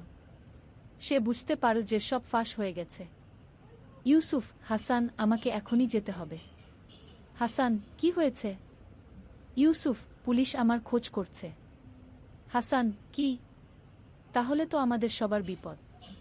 ইউসুফ, আমি এখন কি করব? হাসান, পালিয়ে যা। কয়েকদিন লুকিয়ে থাক। ইউসুফ, না, আমি বাড়ি যাব। হাসান, পাগল হয়েছিস? পুলিশ তোকে ধরবে। বর্ণনাকারী, ইউসুফ খুব দ্বিধায় পড়ে গেল। একদিকে পালিয়ে যাওয়ার চিন্তা, অন্যদিকে বাবা মায়ের কথা। ষষ্ঠ পর্ব, ফেরার প্রস্তুতি। বর্ণনাকারী, ইউসুফ শেষ পর্যন্ত বাড়ি যাওয়ার সিদ্ধান্ত নিল। বাড়িতে পৌঁছে দেখল তার বাবা মা বসে আছেন। দুজনের চোখেই পানি। ইউসুফ, আসসালামু আলাইকুম। আয়েশা, তুই এসে গেছিস বেটা। আব্দুল্লাহ, ইউসুফ, আজ পুলিশ এসেছিল। ইউসুফ, জানি আব্বা। আব্দুল্লাহ, তুমি কি সত্যি? বর্ণনাকারী, ইউসুফ কিছুক্ষণ চুপ থাকল। তারপর মাথা নিচু করে বলল, ইউসুফ, আব্বা, আমি খুব বড় ভুল করেছি। আয়েশা, হায় আল্লাহ! আমার ছেলে! ইউসুফ, আম্মা, আমি আপনাদের লজ্জায় ফেলেছি। আমি জানি আমার কোনো মাফ নেই। আব্দুল্লাহ, কি করেছিস তুই? ইউসুফ, আব্বা, আমি চুরি করেছি। অনেকবার। হাসান আর তার দলের সাথে। বর্ণনাকারী, আব্দুল্লাহ মিয়া তার মাথায় হাত দিয়ে বসে পড়লেন। আয়েশা কাঁদতে থাকলেন। আব্দুল্লাহ, তুই আমাদের এত বড় ধোঁকা দিলি? ইউসুফ, আব্বা, আমি জানি আমি খুব খারাপ কাজ করেছি। কিন্তু এখন আমি বুঝতে পারছি। আয়েশা, বুঝতে পারছিস মানে? এতদিন কি করছিলি? ইউসুফ, আম্মা, আমি ভেবেছিলাম এসব কোনো বড় ব্যাপার না। কিন্তু আজ যখন পুলিশের কথা শুনলাম তখন বুঝলাম আমি কত বড় ভুল করেছি। আব্দুল্লাহ, ইউসুফ, এখন কি করবি? ইউসুফ, আব্বা, আমি পুলিশের কাছে যাব। সব স্বীকার করব। আব্দুল্লাহ, তুই জানিস এতে তোর জেল হতে পারে? ইউসুফ, জানি আব্বা। কিন্তু এটাই ঠিক। আমি আর মিথ্যার আশ্রয় নিতে চাই না।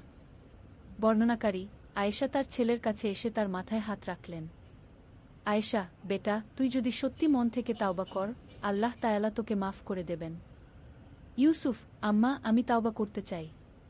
কিন্তু জানি না কিভাবে। আব্দুল্লাহ, চল আমরা শাইখ আহমদের কাছে যাই। ইউসুফ, হুজুরের কাছে? আমি তো তার সাথে খুব খারাপ ব্যবহার করেছি। আব্দুল্লাহ, সেজন্যই তো যেতে হবে। ওনার কাছে ক্ষমা চাইতে হবে। বর্ণনাকারী, সেদিন সন্ধ্যায় ইউসুফ তার বাবা মার সাথে শাইখ আহমদের কাছে গেল। শাইখ সাহেব তাদের দেখে বুঝতে পারলেন যে কিছু একটা হয়েছে। শাইখ আহমদ, আসসালামু আলাইকুম। কি ব্যাপার? সবাইকে চিন্তিত দেখাচ্ছে। আব্দুল্লাহ, ওয়া আলাইকুমুস সালাম হুজুর। ইউসুফ আপনার কাছে কিছু বলতে চায়। ইউসুফ, হুজুর, আমি আপনার কাছে ক্ষমা চাইতে এসেছি। শাইখ আহমদ, কিসের জন্য বেটা? ইউসুফ, সেদিন আপনার সাথে যে খারাপ ব্যবহার করেছিলাম। আর আমি অনেক খারাপ কাজ করেছি। শাইখ আহমদ, বস বেটা। সব খুলে বল। বর্ণনাকারী, ইউসুফ সব কিছু খুলে বলল। চুরির কথা, হাসানদের সাথে মেশার কথা, বাবা মার সাথে মিথ্যা বলার কথা। ইউসুফ, হুজুর, আমি খুব বড় গুনাহগার। আল্লাহ তায়ালা কি আমাকে ক্ষমা করবেন? শাইখ আহমদ, ইউসুফ, আল্লাহ তায়ালা বলেছেন, আমার বান্দারা যারা নিজেদের উপর জুলুম করেছ, তোমরা আল্লাহর রহমত থেকে নিরাশ হজো না। নিশ্চয়ই আল্লাহ সব গুনাহ মাফ করে দেন গু। ইউসুফ, কিন্তু হুজুর, আমার গুনাহ অনেক বড়। শাইখ আহমদ, বেটা, আল্লাহর রহমত আরও বড়। তুমি যদি সত্যিকারের তাওবা কর, তিনি অবশ্যই মাফ করবেন। ইউসুফ, হুজুর, আমি কিভাবে তাওবা করব? শাইখ আহমদ, প্রথমত তোমার গুনাহের জন্য লজ্জিত হও এবং আল্লাহর কাছে ক্ষমা চাও। দ্বিতীয়ত, আর কখনো এসব করবে না বলে দৃঢ় সংকল্প করো। তৃতীয়ত, যাদের ক্ষতি করেছ তাদের ক্ষতিপূরণ দাও। ইউসুফ, হুজুর, আমি সব ফেরত দিতে চাই, কিন্তু পুলিশ আমাকে খুঁজছে। শাইখ আহমদ, তুমি পুলিশের কাছে গিয়ে সব স্বীকার কর। সততার সাথে বিচারের মুখোমুখি হও। এটাও তাওবার অংশ। আব্দুল্লাহ, হুজুর, ওর জেল হলে? শাইখ আহমদ, আব্দুল্লাহ ভাই, আল্লাহ তায়ালা যেটা ভালো মনে করবেন সেটাই হবে। তবে সততার পথ সবসময় উত্তম। সপ্তম পর্ব, আত্মসমর্পণ। বর্ণনাকারী, পরের দিন সকালে ইউসুফ তার বাবার সাথে থানায় গেল। পুলিশ অফিসার তাদের দেখে অবাক হলেন। পুলিশ অফিসার, আপনারা এসে গেছেন? আমরা তো সন্ধ্যায় আসার কথা বলেছিলাম। আব্দুল্লাহ, অফিসার সাহেব, আমার ছেলে আপনাদের কিছু বলতে চায়। ইউসুফ, স্যার, আমি সব স্বীকার করতে চাই। পুলিশ অফিসার, মানে? ইউসুফ, আমি জুয়েলারির দোকানে চুরিতে জড়িত ছিলাম। আমি সব বলে দেব। বর্ণনাকারী, পুলিশ অফিসার খুবই অবাক হলেন। তিনি আগে কখনো দেখেননি কোনো অপরাধী এভাবে স্বেচ্ছায় এসে সব স্বীকার করছে। পুলিশ অফিসার, তুমি জানো এর মানে কি? ইউসুফ, জানি স্যার। আমার জেল হতে পারে, কিন্তু আমি আর মিথ্যা বলতে চাই না। পুলিশ অফিসার, তোমার সাথে আর কারা ছিল? ইউসুফ, স্যার, আমি সবার নাম দেব। তবে একটা কথা, আমি যা করেছি সেটা আমার নিজের ইচ্ছায়। কেউ আমাকে জোর করেনি। বর্ণনাকারী, ইউসুফ সব কিছু খুলে বলল। হাসানদের নাম দিল, কোথায় চুরি করেছে, কি কি নিয়েছে, সব। পুলিশ অফিসার, চুরির মাল কোথায়? ইউসুফ, স্যার, যেটুকু আমার কাছে আছে সব এনেছি। বর্ণনাকারী, ইউসুফ একটা ব্যাগ থেকে মোবাইল, গহনা আর কিছু টাকা বের করে দিল। ইউসুফ, স্যার, আমি চাই এগুলো মালিকদের কাছে ফেরত দেওয়া হোক। পুলিশ অফিসার, তুমি কি আইনজীবী নিতে চাও? ইউসুফ, না স্যার। আমি যা করেছি তার জন্য যা শাস্তি হয় সেটা মেনে নেব। বর্ণনাকারী, আব্দুল্লাহ মিয়া তার ছেলের এই পরিবর্তন দেখে অবাক হয়ে গেলেন। যে ছেলে কয়েকদিন আগেও মিথ্যা বলত, সে আজ এত সততার সাথে সব স্বীকার করছে। আব্দুল্লাহ, অফিসার সাহেব, আমার ছেলে কি আজকেই জেলে যাবে? পুলিশ অফিসার, আপাতত না, কিন্তু কোর্টে কেস হবে, তারপর দেখা যাবে। ইউসুফ, স্যার, আমার একটা অনুরোধ।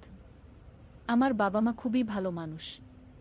আমার কাজের জন্য যেন তাদের কোনো সমস্যা না হয়। পুলিশ অফিসার, তোমার সততা দেখে আমার খুব ভালো লেগেছে। আমি কোর্টে এই কথা বলবো। অষ্টম পর্ব, অপেক্ষার দিনগুলো। বর্ণনাকারী, থানা থেকে ফিরে এসে ইউসুফ সবার প্রথমে তার মায়ের কাছে গেল। ইউসুফ, আম্মা, আমি আপনার পায়ে পড়ি। আমাকে ক্ষমা করুন। আয়েশা, উঠ বেটা, তুই আমার ছেলে। আমি তোর জন্য রাগ করব কি করে? ইউসুফ, আম্মা, আমি আপনাদের এত কষ্ট দিয়েছি, এত লজ্জায় ফেলেছি। আয়েশা, বেটা, তুই যেভাবে সব স্বীকার করেছিস, এতে আমার গর্ব হয়েছে। আল্লাহ তায়ালা তোকে হেদায়েত দিয়েছেন। বর্ণনাকারী, ফাতিমাও তার ভাইয়ের কাছে এলো। ফাতিমা, ভাইজা, আমি জানতাম তুমি ভালো হয়ে যাবে। আমি প্রতিদিন তোমার জন্য দোয়া করতাম। ইউসুফ, ফাতিমা, তোর মতো বোন পেয়ে আমি ভাগ্যবান। বর্ণনাকারী, সেই রাতে ইউসুফ অনেক দিন পর নামাজ পড়ল। তার চোখে পানি আসছিল। ইউসুফ, হে আল্লাহ, আমি খুব বড় গুনাহগার। আমি জানি আমার মাফ পাওয়ার যোগ্যতা নেই, কিন্তু আপনি তো রহমান। আপনি আমাকে ক্ষমা করুন। আমি আর কখনো খারাপ কাজ করব না। বর্ণনাকারী, পরের কয়েকদিন ইউসুফ বাড়িতেই থাকল। সে প্রতিদিন 5 ওয়াক্ত নামাজ পড়তে শুরু করল। কোরআন তেলাওয়াত করতে শুরু করল। একদিন হাসান তার বাড়িতে এলো। হাসান, ইউসুফ, তুই কি পাগল হয়ে গেছিস? পুলিশের কাছে সব বলে দিয়েছিস? ইউসুফ, হাসান, আমি ঠিকই করেছি। হাসান, ঠিক করেছিস মানে? আমাদেরও তো সমস্যা হবে। ইউসুফ, হাসান, আমি তোর নামও দিয়েছি। কিন্তু তুই যদি তাওবা করিস, আল্লাহ তোকেও মাফ করে দেবেন। হাসান, আবার শুরু করলি? তোর মাথা খারাপ হয়ে গেছে। ইউসুফ, হাসান, আমার মাথা এখন ঠিক হয়েছে। আগে খারাপ ছিল। হাসান, তুই একদম পাল্টে গেছিস। ইউসুফ, হ্যাঁ, আলহামদুলিল্লাহ। আল্লাহ তাআলা আমাকে হেদায়েত দিয়েছেন। বর্ণনাকারী, হাসান রেগে গিয়ে চলে গেল। কিন্তু ইউসুফ তার জন্য দোয়া করল। কয়েকদিন পর শাইখ আহমদ ইউসুফদের বাড়িতে এলেন। শাইখ আহমদ, আসসালামু আলাইকুম। ইউসুফ কেমন আছে? আয়েশা, ওয়া আলাইকুমুসসালাম হুজুর। আলহামদুলিল্লাহ। আমার ছেলে অনেক পাল্টে গেছে। শাইখ আহমদ, ইউসুফ, এসো বেটা। ইউসুফ, আসসালামু আলাইকুম হুজুর। শাইখ আহমদ, ওয়া আলাইকুমুসসালাম। কেমন আছো? ইউসুফ, আলহামদুলিল্লাহ হুজুর। আল্লাহ তাআলার অশেষ কৃপায় ভালো আছি। শাইখ আহমদ, মাশাআল্লাহ। তোমার তাওবা দেখে আমার খুব খুশি লেগেছে। ইউসুফ, হুজুর, এই তাওবা কি আল্লাহ তাআলা কবুল করবেন? শাইখ আহমদ, অবশ্যই বেটা। আল্লাহ তাআলা বলেছেন, যে তাওবা করে এবং ঈমান আনে ও সৎকর্ম করে, এরাই তারা যাদের পাপগুলোকে পুণ্যে রূপান্তরিত করে দেওয়া হবে। ইউসুফ, সুবহান আল্লাহ। আল্লাহ তাআলা কত দয়ালু। নবম পর্ব, কোর্টে। বর্ণনাকারী, 2 সপ্তাহ পর ইউসুফের কোর্টে হাজিরার দিন এলো। সেদিন সকালে পুরো পরিবার একসাথে দোয়া করল। আব্দুল্লাহ, হে আল্লাহ, আমার ছেলে তাওবা করেছে, আপনি তার উপর দয়া করুন। আয়েশা, হে আল্লাহ, আমার ছেলেকে ভালো রাখুন, তার হৃদয়ে ঈমান আর তাকওয়া বাড়িয়ে দিন। ফাতিমা, আল্লাহ, ভাইয়ার উপর সহজ করুন। ইউসুফ, আমিন। হে আল্লাহ, আপনি যা ভালো মনে করেন তাই করুন, আমি আপনার ফয়সালা মেনে নেব। বর্ণনাকারী, কোর্টে গিয়ে দেখল অনেক মানুষ। ইউসুফের বুক ধড়ফড় করছিল, কিন্তু সে মনে মনে আল্লাহর নাম জপ করছিল। বিচারক, ইউসুফ, তুমি কি স্বীকার করো যে তুমি চুরির সাথে জড়িত ছিলে? ইউসুফ, জি হুজুর, আমি সব স্বীকার করি। বিচারক, তুমি জানো এর শাস্তি কি? ইউসুফ, জি হুজুর, আমি যা করেছি তার জন্য আমি লজ্জিত। আমি আর কখনো এসব করব না। বর্ণনাকারী, পুলিশ অফিসার বিচারকের কাছে বলল। পুলিশ অফিসার, হুজুর, এই ছেলেটি স্বেচ্ছায় এসে সব স্বীকার করেছে। চুরির মাল ফেরত দিয়েছে। আমি এমন সততা আগে দেখিনি। বিচারক, ইউসুফ, তুমি কেন স্বেচ্ছায় এসে স্বীকার করলে? ইউসুফ, হুজুর, আমি বুঝতে পেরেছি যে আমি ভুল করেছি। আমি আল্লাহর কাছে তাওবা করেছি। এখন আইনের কাছেও সত্য বলতে চাই। বিচারক, তোমার এই সততা প্রশংসনীয়। তবে আইন তো আইন। বর্ণনাকারী, এই সময় দোকানের মালিক যার কাছ থেকে চুরি হয়েছিল সে উঠে দাঁড়াল। দোকানদার, হুজুর, আমি কিছু বলতে চাই। বিচারক, হ্যাঁ, বলুন। দোকানদার, হুজুর, এই ছেলে আমার কাছে এসে ক্ষমা চেয়েছে। আমার মাল ফেরত দিয়েছে। আমি তাকে ক্ষমা করে দিয়েছি। বিচারক, আপনি নিশ্চিত?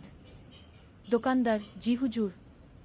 এত সৎ একটা ছেলেকে জেলে পাঠানো উচিত হবে না, বরং এরকম ছেলেরা সমাজের কাজে লাগতে পারে। বর্ণনাকারী, বিচারক কিছুক্ষণ চিন্তা করলেন। বিচারক, ইউসুফ, তোমার সততা এবং অনুশোচনা দেখে আমি প্রভাবিত। তুমি 6 মাসের প্রবেশন পাবে। এই সময়ে তুমি কমিউনিটি সার্ভিস করবে। ইউসুফ, আলহামদুলিল্লাহ। ধন্যবাদ হুজুর। বিচারক, কিন্তু মনে রাখবে, আবার যদি কোনো অপরাধ কর তাহলে কঠিন শাস্তি পাবে। ইউসুফ, হুজুর, আমি আল্লাহর শপথ করে বলছি, আমি আর কখনো কোনো খারাপ কাজ করব না। বর্ণনাকারী, কোর্ট থেকে বের হয়ে ইউসুফ সিজদায় পড়ে গেল। ইউসুফ, আলহামদুলিল্লাহি রাব্বিল আলামিন। আল্লাহ তাআলা আমার উপর কত দয়া করেছেন। 10ম পর্ব, নতুন জীবনের শুরু। বর্ণনাকারী, প্রবেশনের সময় ইউসুফ হাসপাতালে রোগীদের সেবা করত। প্রতিদিন ফজরের পর সে হাসপাতালে যেত এবং বিকেলে ফিরত। ইউসুফ, আম্মা, আজ হাসপাতালে একজন বৃদ্ধ মানুষের সাথে দেখা হলো। তার কোনো আত্মীয় নেই, খুব কষ্টে আছেন। আয়েশা, তুই তার জন্য কি করলি? ইউসুফ, তার জন্য খাবার কিনে দিয়েছি আর তার সাথে কিছুক্ষণ বসে কথা বলেছি। আব্দুল্লাহ, মাশাআল্লাহ বেটা, এভাবেই মানুষের সেবা করতে হয়। ইউসুফ, আব্বা, আমার খুব ভালো লাগে যখন কারো উপকার করতে পারি। বর্ণনাকারী, একদিন হাসপাতালে ইউসুফের সাথে নাসির নামে এক দরিদ্র মানুষের দেখা হলো। তার ছোট মেয়ে অসুস্থ, কিন্তু চিকিৎসার টাকা নেই। নাসির, ভাই, আপনি কি আমাকে একটু সাহায্য করতে পারবেন? ইউসুফ, কী রকম সাহায্য? নাসির, আমার মেয়ের অপারেশন লাগবে, কিন্তু আমার কাছে টাকা নেই। ইউসুফ, কত টাকা লাগবে? নাসির, 15,000 টাকা। ইউসুফ, আপনি চিন্তা করবেন না, আমি ব্যবস্থা করি। বর্ণনাকারী, ইউসুফ বাড়ি গিয়ে তার বাবার কাছে নাসিরের কথা বলল। ইউসুফ, আব্বা, নাসির চাচার মেয়ের অপারেশন লাগবে, আমরা কি তাকে সাহায্য করতে পারি? আব্দুল্লাহ, অবশ্যই বেটা। আল্লাহ তায়ালা আমাদের সচ্ছল রেখেছেন অন্যদের সাহায্য করার জন্য। আয়েশা, আমার কাছেও কিছু টাকা জমানো আছে, সেটাও দিয়ে দাও। বর্ণনাকারী, পরের দিন ইউসুফ নাসিরের কাছে টাকা নিয়ে গেল। নাসির, ভাই, আপনি আমার জন্য এত করছেন কেন? ইউসুফ, চাচা, আমি আগে অনেক খারাপ কাজ করেছি, এখন আল্লাহর কাছে ক্ষমা চাইছি আর মানুষের উপকার করে তার সন্তুষ্টি পেতে চাইছি। নাসির, আল্লাহ আপনার মঙ্গল করুন, আপনার মতো ভালো মানুষ খুব কমই দেখা যায়। ইউসুফ, চাচা, আমি ভালো মানুষ নই, আল্লাহর রহমতেই আমি এই পথে এসেছি। বর্ণনাকারী, নাসিরের মেয়ের অপারেশন সফল হল। নাসির প্রতিদিন ইউসুফের জন্য দোয়া করত। একাদশ পর্ব, হাসানের ফেরা। বর্ণনাকারী, কয়েক মাস পর একদিন হাসান আবার ইউসুফের বাড়িতে এলো। এবার তার চেহারা আলাদা, সে খুবই বিধ্বস্ত দেখাচ্ছিল। হাসান, ইউসুফ, আমার সাথে একটু কথা আছে। ইউসুফ, হ্যাঁ হাসান, বল।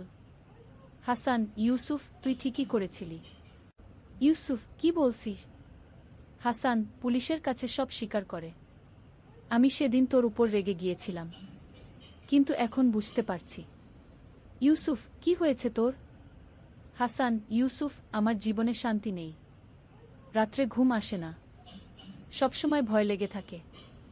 ইউসুফ, হাসান, তুই তাওবা কর, আল্লাহ তোকেও ক্ষমা করে দেবেন। হাসান, কিন্তু আমার গুনাহ অনেক বেশি। ইউসুফ, আল্লাহর রহমত আরও বেশি, তুই আমার সাথে শায়েখ আহমদের কাছে চল। হাসান, উনি কি আমাকে ক্ষমা করবেন? ইউসুফ, হাসান, আল্লাহর নেক বান্দারা সবাইকে ক্ষমা করেন, চল। বর্ণনাকারী, সেদিন বিকেলে ইউসুফ হাসানকে নিয়ে শায়েখ আহমদের কাছে গেল। ইউসুফ, হুজুর, হাসান তাওবা করতে চায়। শায়েখ আহমদ, মাশাআল্লাহ। হাসান, এসো বেটা। হাসান, হুজুর, আমি অনেক খারাপ কাজ করেছি, আল্লাহ কি আমাকে ক্ষমা করবেন? শায়েখ আহমদ, অবশ্যই বেটা।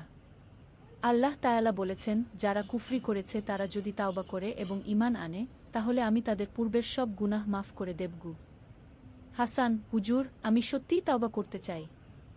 শায়েখ আহমদ, তাহলে তুমিও পুলিশের কাছে গিয়ে সব স্বীকার কর, সততার পথ সবসময় উত্তম। হাসান, জি হুজুর, আমি যাব।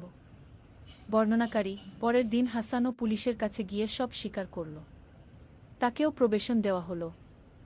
দ্বাদশ পর্ব, 1 বছর পর। বর্ণনাকারী, 1 বছর পর ইউসুফের প্রবেশন শেষ হল।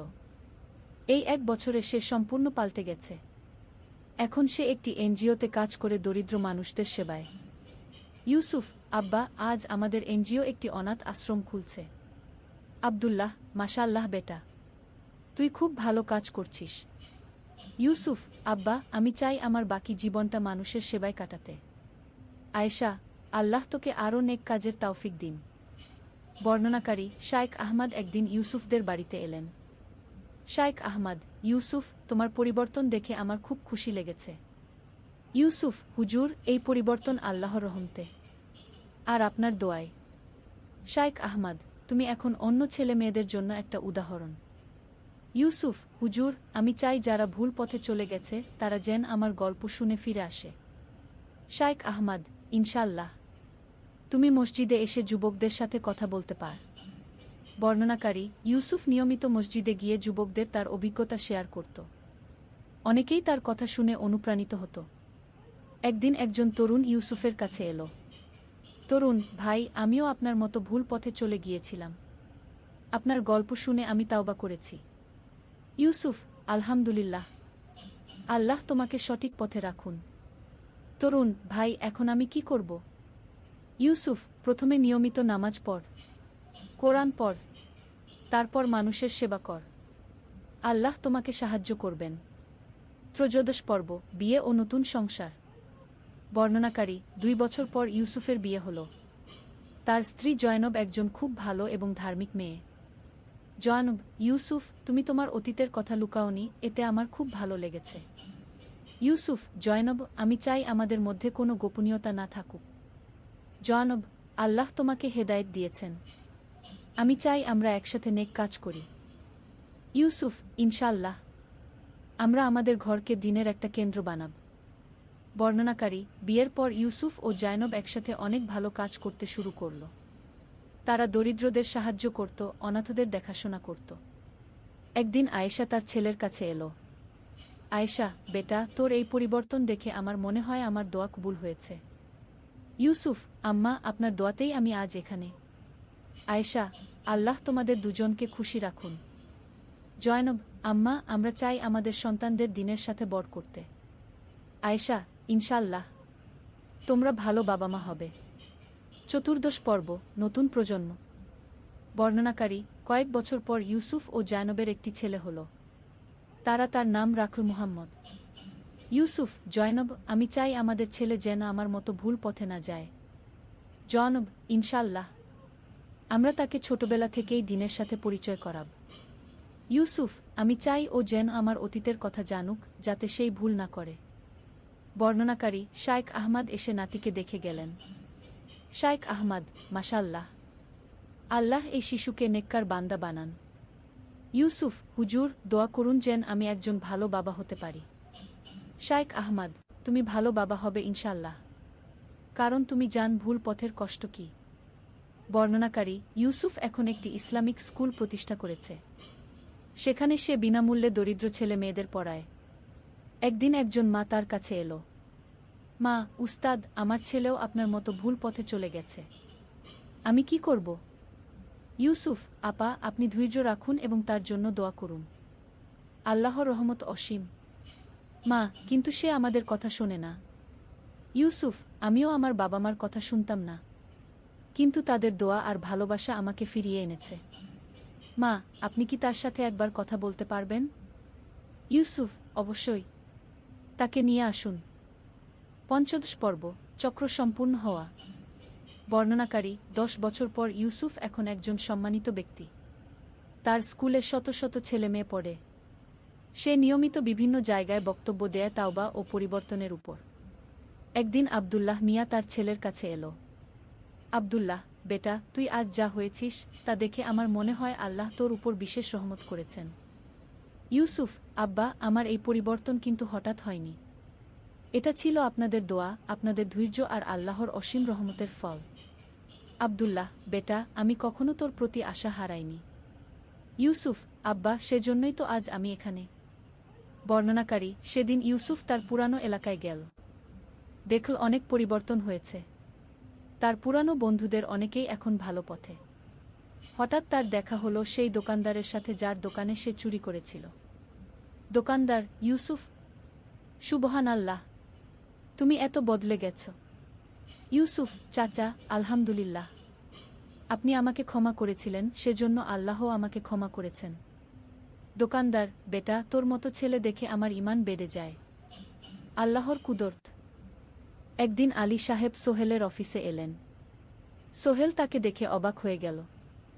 স্যার, আপনি এখানে? হ্যাঁ সোহেল, তোমার অফিস একবার দেখতে চাইলাম। খুব সুন্দর হয়েছে গু।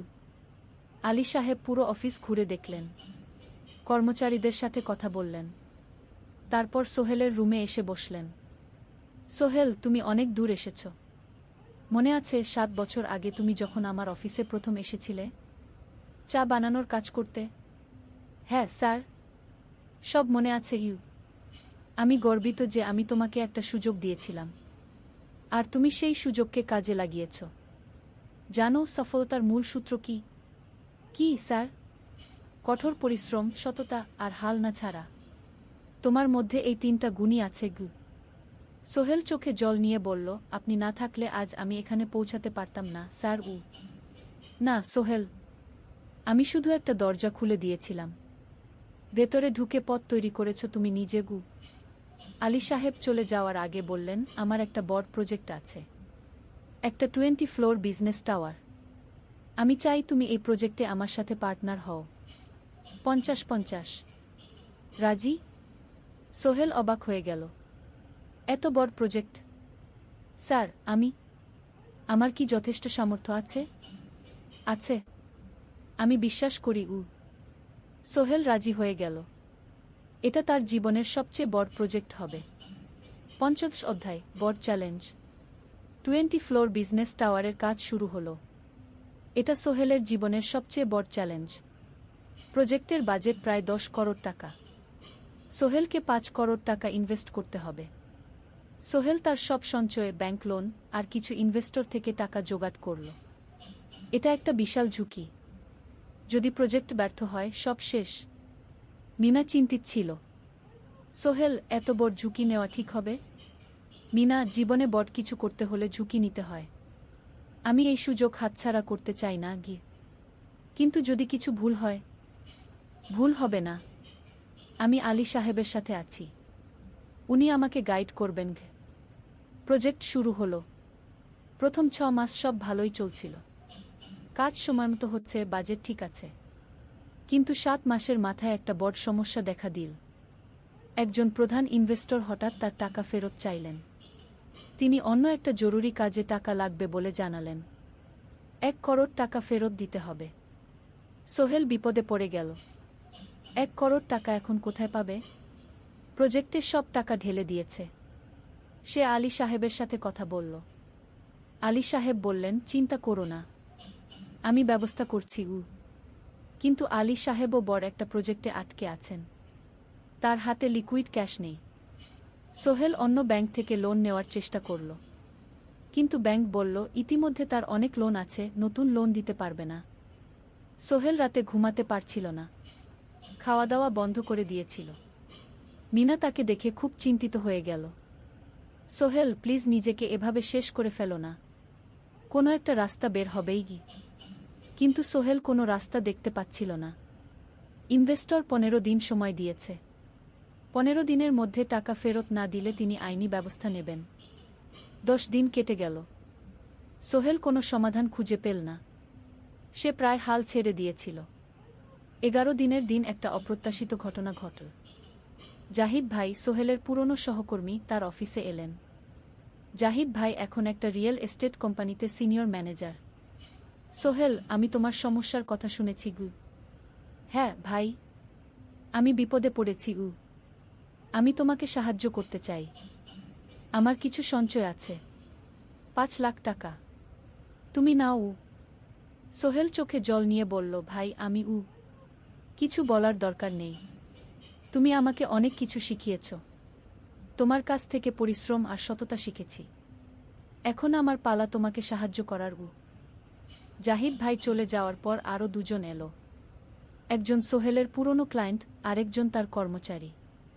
2 জন মিলে আরও 8 লাখ টাকা দিল।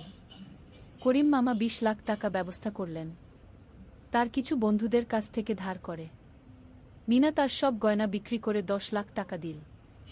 সবাই মিলে প্রায় 45 লাখ টাকা জোগাড় হল। বাকি 65 লাখ টাকা সোহেল তার অফিসের সব অ্যাসেট বিক্রি করে আর একটা প্রাইভেট ফিন্যান্স কোম্পানি থেকে উচ্চ সুদে লোন নিয়ে ব্যবস্থা করল। ঠিক 14 দিনের দিন সোহেল ইনভেস্টরকে 1 করোড় টাকা ফেরত দিল। ইনভেস্টর টাকা নিয়ে চলে গেলেন। সোহেল তার অফিসে ফিরে এসে চেয়ারে বসে কাঁদল। এত চাপ, এত টেনশন, সব যেন একসাথে বের হয়ে এলো। মিনা এসে তাকে জড়িয়ে ধরল। আমরা পেরেছি সোহেল, আমরা পেরেছি গু। 16 অধ্যায়, পুনরুদ্ধার। এই ঘটনার পর সোহেল আরও সাবধান হয়ে গেল। সে বুঝল ব্যবসায় শুধু সাহস নয়, বুদ্ধিও লাগে। ঝুঁকি নিতে হয়, কিন্তু হিসাব করে। প্রজেক্ট চলতে থাকল। এবার সোহেল আরও সতর্কতার সাথে সবকিছু পরিচালনা করল। প্রতিটা খরচ হিসাব করল, প্রতিটা সিদ্ধান্ত ভেবেচিন্তে নিল। আরও 1 বছর পর 20 ফ্লোর বিজনেস টাওয়ার সম্পন্ন হল। চমৎকার বিল্ডিং, শহরের অন্যতম সুন্দর ভবন। বিল্ডিংয়ের উদ্বোধন অনুষ্ঠানে শহরের মেয়র এলেন। অনেক ব্যবসায়ী, সাংবাদিক এলো। সোহেলের নাম পত্রিকা ছাপা হল। স্বপ্নের শহরে এক তরুণ উদ্যোক্তার সফলতার গল্প। প্রজেক্ট থেকে সোহেলের লাভ হল প্রায় 2 করোড় টাকা। এই টাকা দিয়ে সে সব ঋণ শোধ করল। জাহিদ ভাইয়ের টাকা ফেরত দিল। করিম মামার ঋণ শোধ করল। যারা সাহায্য করেছিল সবাইকে টাকা ফেরত দিল। মিনার জন্য নতুন গয়না কিনল, আরও সুন্দর। তার মাকে গ্রামে একটা নতুন পাকা বাড়ি বানিয়ে দিল। মা কাঁদতে কাঁদতে বললেন, তোর বাবা বেঁচে থাকলে কত খুশি হতো। তুই আমার সব স্বপ্ন পূরণ করেছিস। সোহেল নিজেদের জন্য একটা ফ্ল্যাট কিনল। 4 রুমের ফ্ল্যাট, সমুদ্রের কাছে। এখন আর ভাড়া বাড়িতে থাকতে হয় না। 7ম অধ্যায়, প্রতিদান। সোহেল এখন একজন প্রতিষ্ঠিত উদ্যোক্তা। কিন্তু সে তার শেখ ভোলেনি। যে গ্রাম থেকে সে এসেছে, যারা তাকে সাহায্য করেছে, কাউকেই ভোলেনি। সে তার গ্রামে একটা স্কুল বানিয়ে দিল। সোহেল ফাউন্ডেশন স্কুল কো গরিব ছেলেমেয়েরা ফ্রিতে পড়তে পারবে। ভালো শিক্ষক নিযোগ দিল। ভালো পড়াশোনার ব্যবস্থা করল। শহরে একটা ফ্রি মেডিকেল ক্লিনিক খুলল। গরিব মানুষরা ফ্রিতে চিকিৎসা পাবে। প্রতি বছর 10 জন মেধাবী কিন্তু গরিব ছাত্রছাত্রীকে স্কলারশিপ দেওয়া শুরু করল। তারা বিনামূল্যে পড়াশোনা করতে পারবে। একদিন একটা টিভি চ্যানেল সোহেলের ইন্টারভিউ নিতে এলো। আপনার সফলতার গোপন সূত্র কি?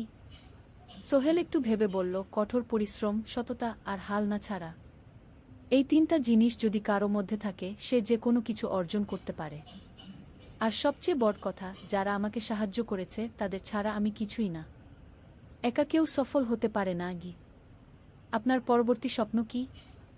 আমি চাই আরও মানুষকে সাহায্য করতে। আমার মতো যারা গ্রাম থেকে শহরে আসে, তাদের জন্য একটা ট্রেনিং সেন্টার খুলব। তারা সেখানে বিভিন্ন স্কিল শিখতে পারবে, চাকরি পাবে, নিজের পায়ে দাঁড়াতে পারবে। 8ম অধ্যায়, নতুন প্রজন্ম। আরও 5 বছর কেটে গেল। সোহেল এখন 45 বছরের। তার মেয়ে সারা এখন 9 বছরের। স্কুলে ক্লাস 4-এ পড়ে। খুব মেধাবী মেয়ে। একদিন সারা বাবাকে জিজ্ঞেস করল, বাবা, তুমি কিভাবে এত বড় হলে? আমার বন্ধুরা বলে তুমি একজন সফল মানুষ গো। সোহেল তাকে কোলে নিয়ে বসল। বাবা, তুমি জানো, তোমার দাদু ছিলেন একজন স্কুল শিক্ষক। খুব সৎ মানুষ। কিন্তু আমরা গরিব ছিলাম। আমি রিক্সা চালাতাম। রিক্সা? সত্যি? হ্যাঁ। তারপর আমি এই শহরে এলাম। অনেক কষ্ট করেছি, কিন্তু হাল ছাড়িনি। মানুষ আমাকে সাহায্য করেছে, আর আমি কঠোর পরিশ্রম করেছি।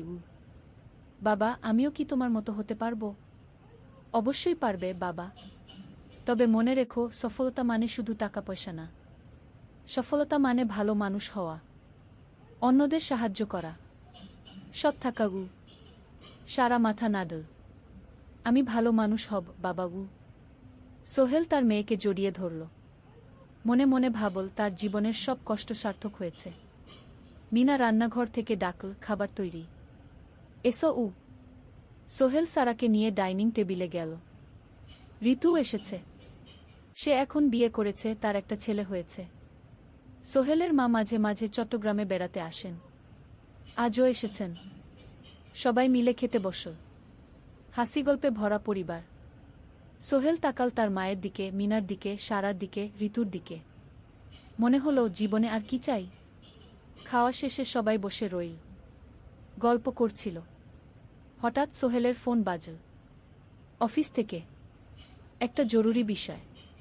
সোহেল ফোন রেখে দিয়ে মিনাকে বলল, একটা নতুন প্রজেক্টের প্রস্তাব এসেছে।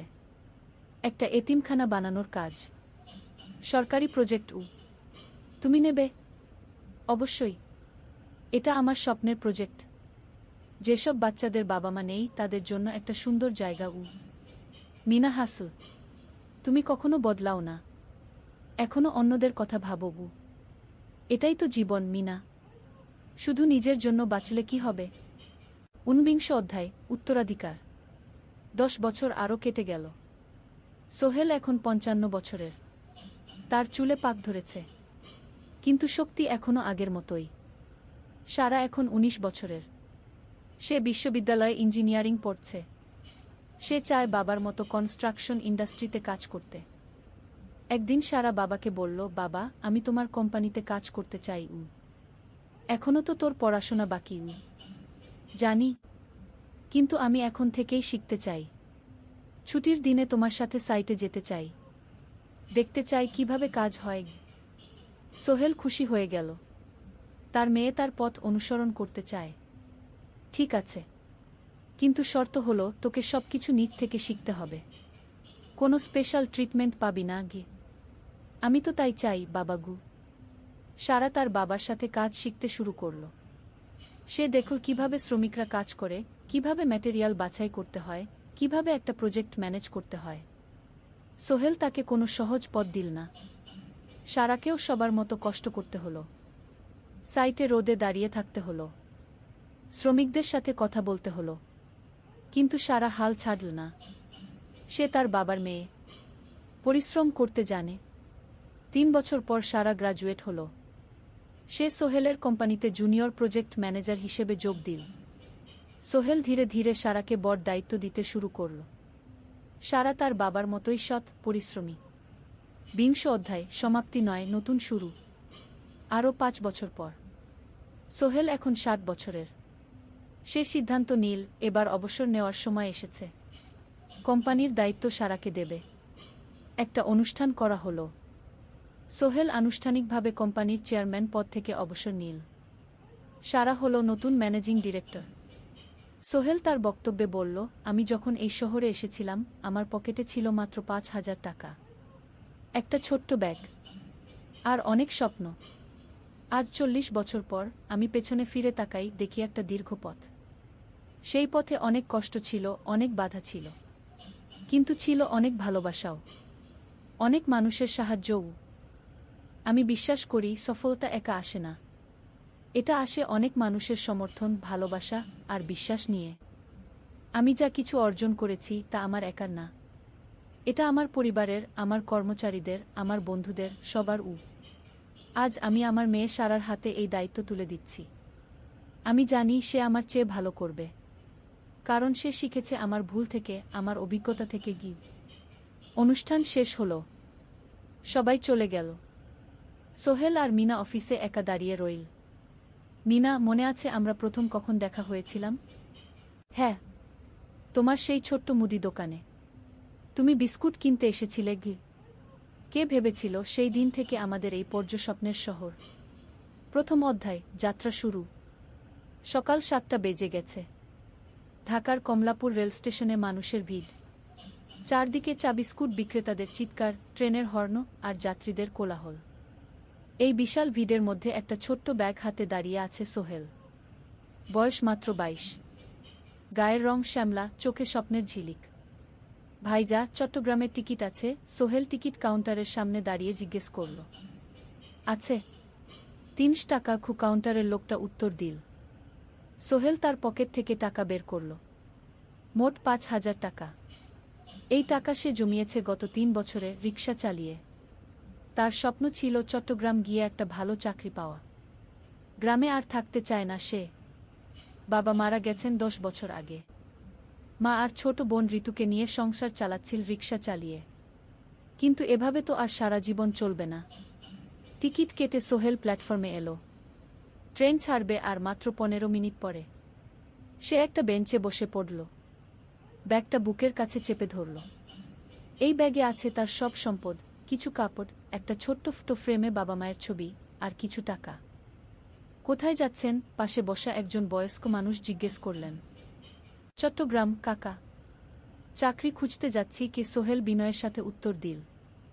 ভালো, তবে শহরে সাবধানে থাকবেন। শহর মানে অনেক সুযোগ, কিন্তু অনেক ফাঁদও আছে। বয়স্ক লোকটা বললেন। সোহেল মাথা নাড়ল।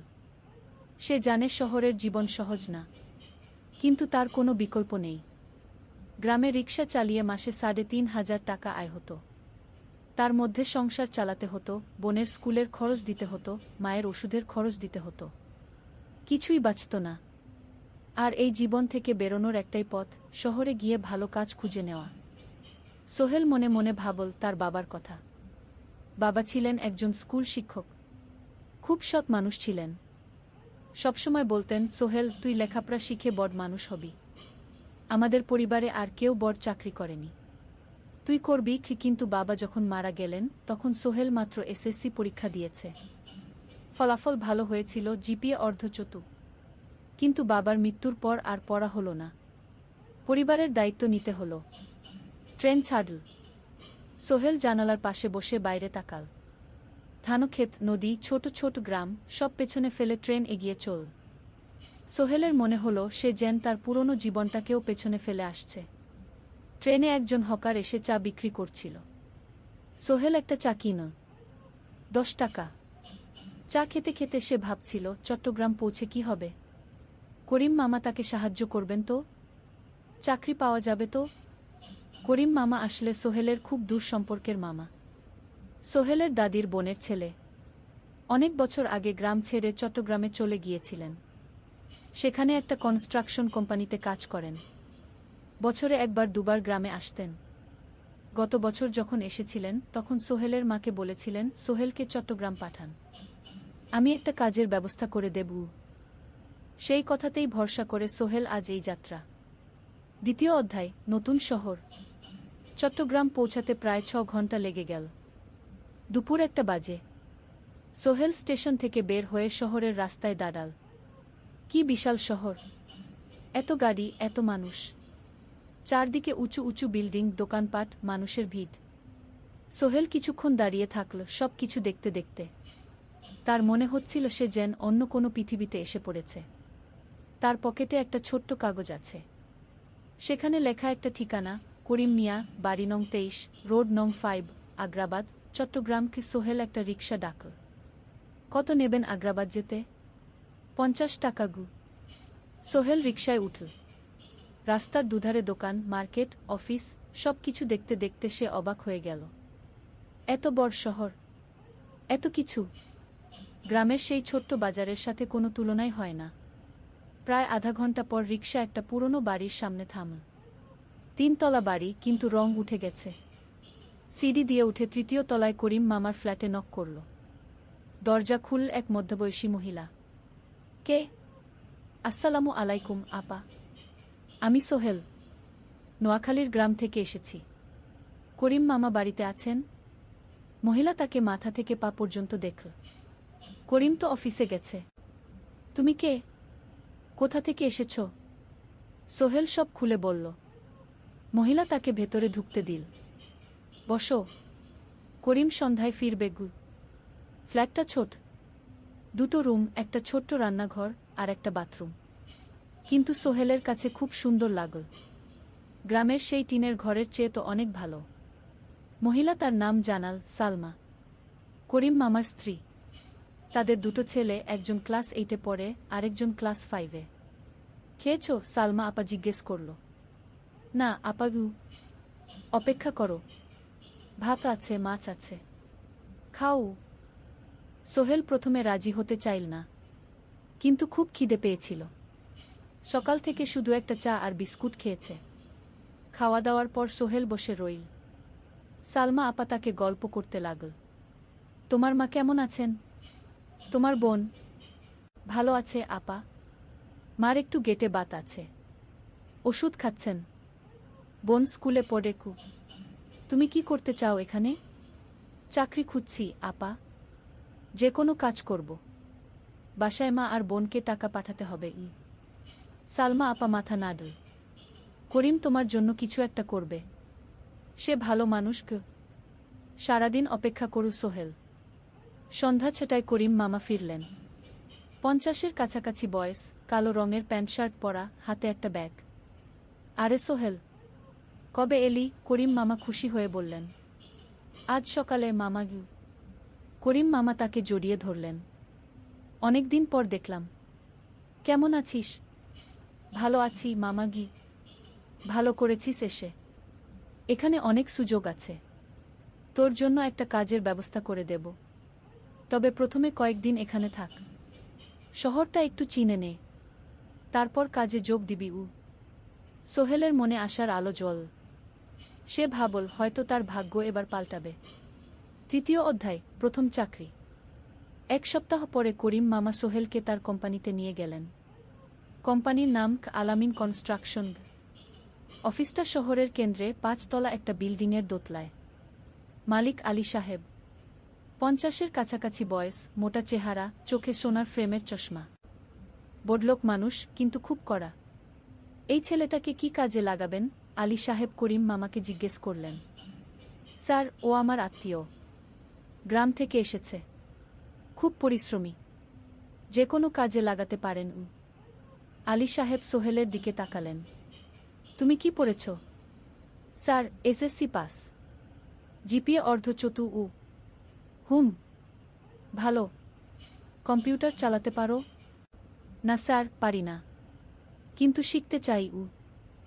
আলী সাহেব একটু ভাবলেন। ঠিক আছে, তোমাকে অফিসের কাজে রাখব। ফাইল গুছানো, চা বানানো, কাগজপত্র নিয়ে যাওয়া, না এসব। মাসে ৫,০০০ টাকা। রাজি আছো? জি স্যার। সোহেল খুশি হয়ে গেল। ৫,০০০ টাকা? রিকশা চালিয়ে ৩,৫০০ পেত, এখানে ৫,০০০। কাজ শুরু হলো পরদিন থেকে। সকাল ৮টায় অফিসে যেতে হয়, ফিরতে হয় সন্ধ্যা ৭টায়। প্রথম দিন সোহেল ঘুম থেকে উঠল ভোর ৫টায়। তৈরি হয়ে ৭:৩০টায় অফিসের উদ্দেশ্যে বের হল। করিম মামার বাড়ি থেকে অফিস প্রায় ৫ কিলোমিটার। বাসে যেতে হয়। অফিসে পৌঁছে সোহেল দেখল সেই প্রথম আলী সাহেব এখনও আসেননি। অফিস খোলা ছিল না। ৮-১০ মিনিট পর একজন লোক এসে অফিস খুল। তুমি নতুন? জি, আমি সোহেল। আমি জাহিদ, অ্যাসিস্ট্যান্ট ম্যানেজার। এসো। জাহিদ ভাই সোহেলকে সব কিছু দেখাল। অফিসে মোট ৬ জন কর্মচারী, ২ জন ইঞ্জিনিয়ার, একজন অ্যাকাউন্ট্যান্ট, একজন অ্যাসিস্ট্যান্ট ম্যানেজার, জাহিদ ভাই, একজন রিসেপশনিস্ট, আর এখন সোহেল। সোহেলের কাজ শুরু হলো চা বানানো দিয়ে। তারপর অফিস পরিষ্কার করা, ফাইল গুছানো, কাগজপত্র এক জায়গা থেকে আরেক জায়গায় নিয়ে যাওয়া। কাজ কঠিন না, কিন্তু সারাদিন দৌড়ঝাঁপ করতে হয়। দুপুরে খাবারের জন্য আধা ঘন্টা বিরতি। সোহেল একটা ছোট হোটেলে গিয়ে ভাতডাল তরকারি খেল। ৫০ টাকা। সন্ধ্যায় অফিস বন্ধ হল। সোহেল ক্লান্ত হয়ে বাসায় ফিরল। কেমন লাগল প্রথম দিন? করিম মামা জিজ্ঞেস করলেন। ভালো মামা, অনেক কিছু শিখলাম। প্রথম মাসের শেষে সোহেল বেতন পেল ৫,০০০ টাকা। সে ৩,০০০ টাকা মাকে পাঠাল। মা ফোনে কাঁদতে লাগলেন। আল্লাহ তোকে ভালো রাখুক সোহেল। সোহেলের চোখেও জল এলো। তার মনে হলো সে একটা বড় কাজ করতে পেরেছে। চতুর্থ অধ্যায়, শহরের জীবন। ৩ মাস কেটে গেল। সোহেল এখন শহরের সাথে মিশে গেছে। প্রতিদিন অফিসে যাওয়া আসার পথে সে দেখে হাজারো মানুষের জীবন। কেউ সফল, কেউ ব্যর্থ, কিন্তু সবাই চলছে নিজের পথে। সোহেল অফিসের কাজের পাশাপাশি কম্পিউটার শেখার চেষ্টা করছে। অফিসে একটা কম্পিউটার আছে। যখন কেউ ব্যবহার করে না, তখন সোহেল একটু একটু শেখার চেষ্টা করে। জাহিদ ভাই তাকে সাহায্য করেন। সোহেল, তুমি যদি কম্পিউটার ভালোভাবে শিখতে পারো, তাহলে তোমার ভবিষ্যৎ উজ্জ্বল। জাহিদ ভাই একদিন বললেন। কিভাবে শিখব ভাই?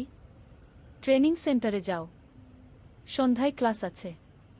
মাসে ২,০০০ টাকা লাগবে।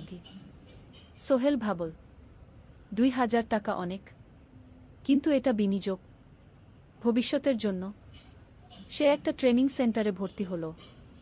সপ্তাহে ৩ দিন, সন্ধ্যা ৭:৩০ থেকে রাত ৯টা পর্যন্ত ক্লাস। কম্পিউটারের basic, word, excel, PowerPoint, internet ব্যবহার। একদিন অফিস থেকে ফেরার সময় সোহেল একটা দোকানে চা খেতে গেল। দোকানের পাশেই একটা ছোট্ট মুদি দোকান। সেখানে একটা মেয়ে বসে আছে। বয়স হবে ২০-এর কাছাকাছি। সাদাসিধে চেহারা, সাদা শাড়ি পরা, কিন্তু চোখে এক ধরনের দৃঢ়তা। ভাইজা, ১ প্যাকেট বিস্কুট দেন কি? সোহেল বলল। মেয়েটা বিস্কুট দিল। ২০ টাকা। সোহেল টাকা দিয়ে যাচ্ছিল, হঠাৎ মেয়েটা বলল, আপনি নতুন এসেছেন এই এলাকায়, তাই না? হ্যাঁ। ৩ মাস হলো। কিভাবে বুঝলেন? আপনার চেহারা দেখেই বোঝা যায়। এখনও গ্রামের ছোঁয়া আছে।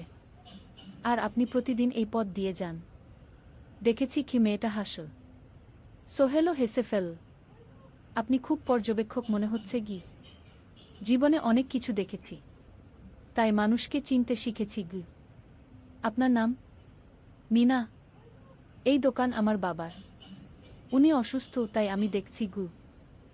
সেদিন থেকে সোহেল প্রায়ই সেই দোকানে যেতে শুরু করল।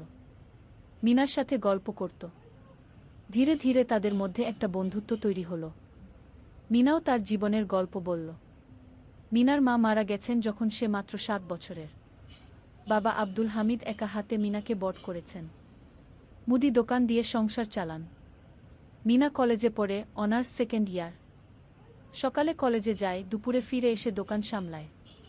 বাবার হার্টের সমস্যা আছে, তাই ভারী কাজ করতে পারেন না। তোমার স্বপ্ন কি? একদিন সোহেল জিজ্ঞেস করল। গ্রাজুয়েশন শেষ করে একটা ভালো চাকরি করব, তারপর বাবাকে ভালো চিকিৎসা করাব। তুমি? আমিও চাকরি করে পরিবারকে ভালোভাবে দেখভাল করতে চাই। মা আর বোনকে নিয়ে শহরে আনব একদিন গু। দুজনেই নিজেদের স্বপ্নের কথা বলতে গিয়ে বুঝল তাদের স্বপ্ন অনেকটা একই রকম। 5ম অধ্যায়, বিপদ। 6 মাস কেটে গেল। সোহেল এখন আলী সাহেবের খুব প্রিয় কর্মচারী। সে শুধু চা বিস্কুট দেওয়ার কাজই করে না, এখন কম্পিউটারেও কিছু কাজ শিখেছে। ছোটখাটো টাইপিং, ডেটা এন্ট্রি এসব করতে পারে। আলী সাহেব খুশি হয়ে তার বেতন বাড়িয়ে 8,000 টাকা করে দিয়েছেন। একদিন রাতে সোহেল অফিস থেকে ফিরছিল। সেদিন একটু দেরি হয়ে গেছে। রাত প্রায় 9টা। সাধারণত সোহেল সন্ধ্যা 7:30টায় ফিরে, কিন্তু সেদিন অফিসে একটা জরুরি কাজ ছিল। বাস থেকে নেমে সোহেল বাড়ির দিকে হাঁটছিল। হঠাৎ একটা অন্ধকার গলিতে 3 জন লোক তাকে ঘিরে ধরল। তাদের চেহারা দেখেই বোঝা যাচ্ছিল ভালো উদ্দেশ্য নিয়ে আসেনি। টাকা দে, তাড়াতাড়ি, একজন বলল। তার হাতে একটা ছুরি। সোহেল ভয় পেয়ে গেল। ভাই, আমার কাছে খুব কম টাকা আছে গি। যা আছে দে, তাড়াতাড়ি করো। সোহেল কাঁপতে কাঁপতে তার পকেট থেকে 5 টাকা বের করে দিল। এই টাকা দিয়ে সে বাজার করবে ভেবেছিল, কিন্তু ছিনতাইকারীরা সন্তুষ্ট হল না। শুধু 5 টাকা? তোর ব্যাগে কি আছে? তারা সোহেলের ব্যাগ কেড়ে নিল। ব্যাগে ছিল তার মোবাইল, কম্পিউটার ট্রেনিং সেন্টারের সার্টিফিকেট আর কিছু গুরুত্বপূর্ণ কাগজপত্র। না ভাই, ব্যাগটা ফেরত দেন। ওতে আমার জরুরি জিনিস আছে। মোবাইল নিয়ে নেন, কিন্তু ব্যাগটা দেন গু। কিন্তু ওরা শুনল না। একজন সোহেলকে জোরে ধাক্কা দিল। সোহেল পড়ে গেল। মাথা রাস্তার কংক্রিটে ধাক্কা লেগে গেল। রক্ত বের হলো। 3 জন দৌড়ে পালিয়ে গেল। কিছুক্ষণ সোহেল অজ্ঞান হয়ে পড়ে রইল। তারপর ধীরে ধীরে জ্ঞান ফিরল। মাথায় প্রচণ্ড ব্যথা। সে উঠে দাঁড়ানোর চেষ্টা করল, কিন্তু মাথা ঘুরছিল। কোনোমতে একটা দেয়াল ধরে দাঁড়াল। একজন পথচারী তাকে দেখে থামল। কি হয়েছে ভাই? ছিনতাই হয়েছে গি? এসো, আমি তোমাকে হাসপাতালে নিয়ে যাই। কিন্তু সোহেল রাজি হল না। না, ঠিক আছি, বাড়ি যেতে পারব।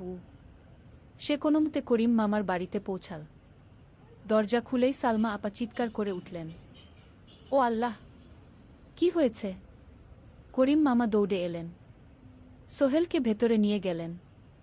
তার মাথায় জল ঢেলে রক্ত পরিষ্কার করলেন। ক্ষতটা বেশ গভীর। হাসপাতালে যেতে হবে কি? করিম মামা বললেন। তারা একটা অটোরিকশা নিয়ে নিকটস্থ হাসপাতালে গেলেন। ডাক্তার সোহেলের মাথায় 3টা সেলাই দিলেন। বলল, 1 সপ্তাহ বিশ্রাম নিতে হবে। কোনো ভারী কাজ করা যাবে না। হাসপাতাল থেকে ফিরে সোহেল শুয়ে রইল। তার মনে হচ্ছিল সবকিছু শেষ হয়ে গেছে। মোবাইল চলে গেছে, গুরুত্বপূর্ণ কাগজপত্র চলে গেছে। এখন 1 সপ্তাহ অফিস করতে পারবে না। পরদিন সকালে করিম মামা আলী সাহেবকে ফোন করে সব জানালেন। আলী সাহেব বললেন, ঠিক আছে, সোহেল ভালো হয়ে এলে আসবে, চিন্তার কিছু নেই গি।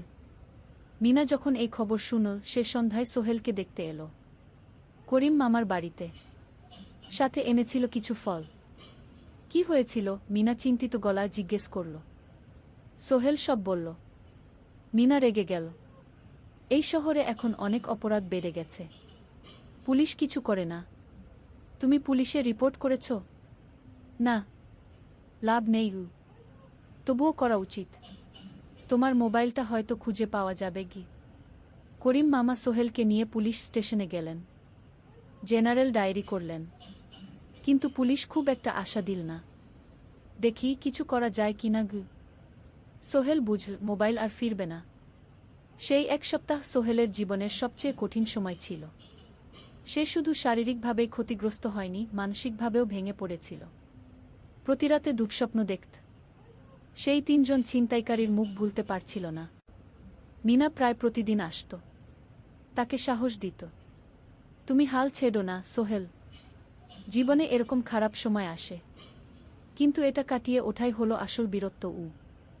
সোহেলের মা গ্রাম থেকে ফোন করতেন, করিম মামার মোবাইল থেকে। তুই ভালো আছিস তো?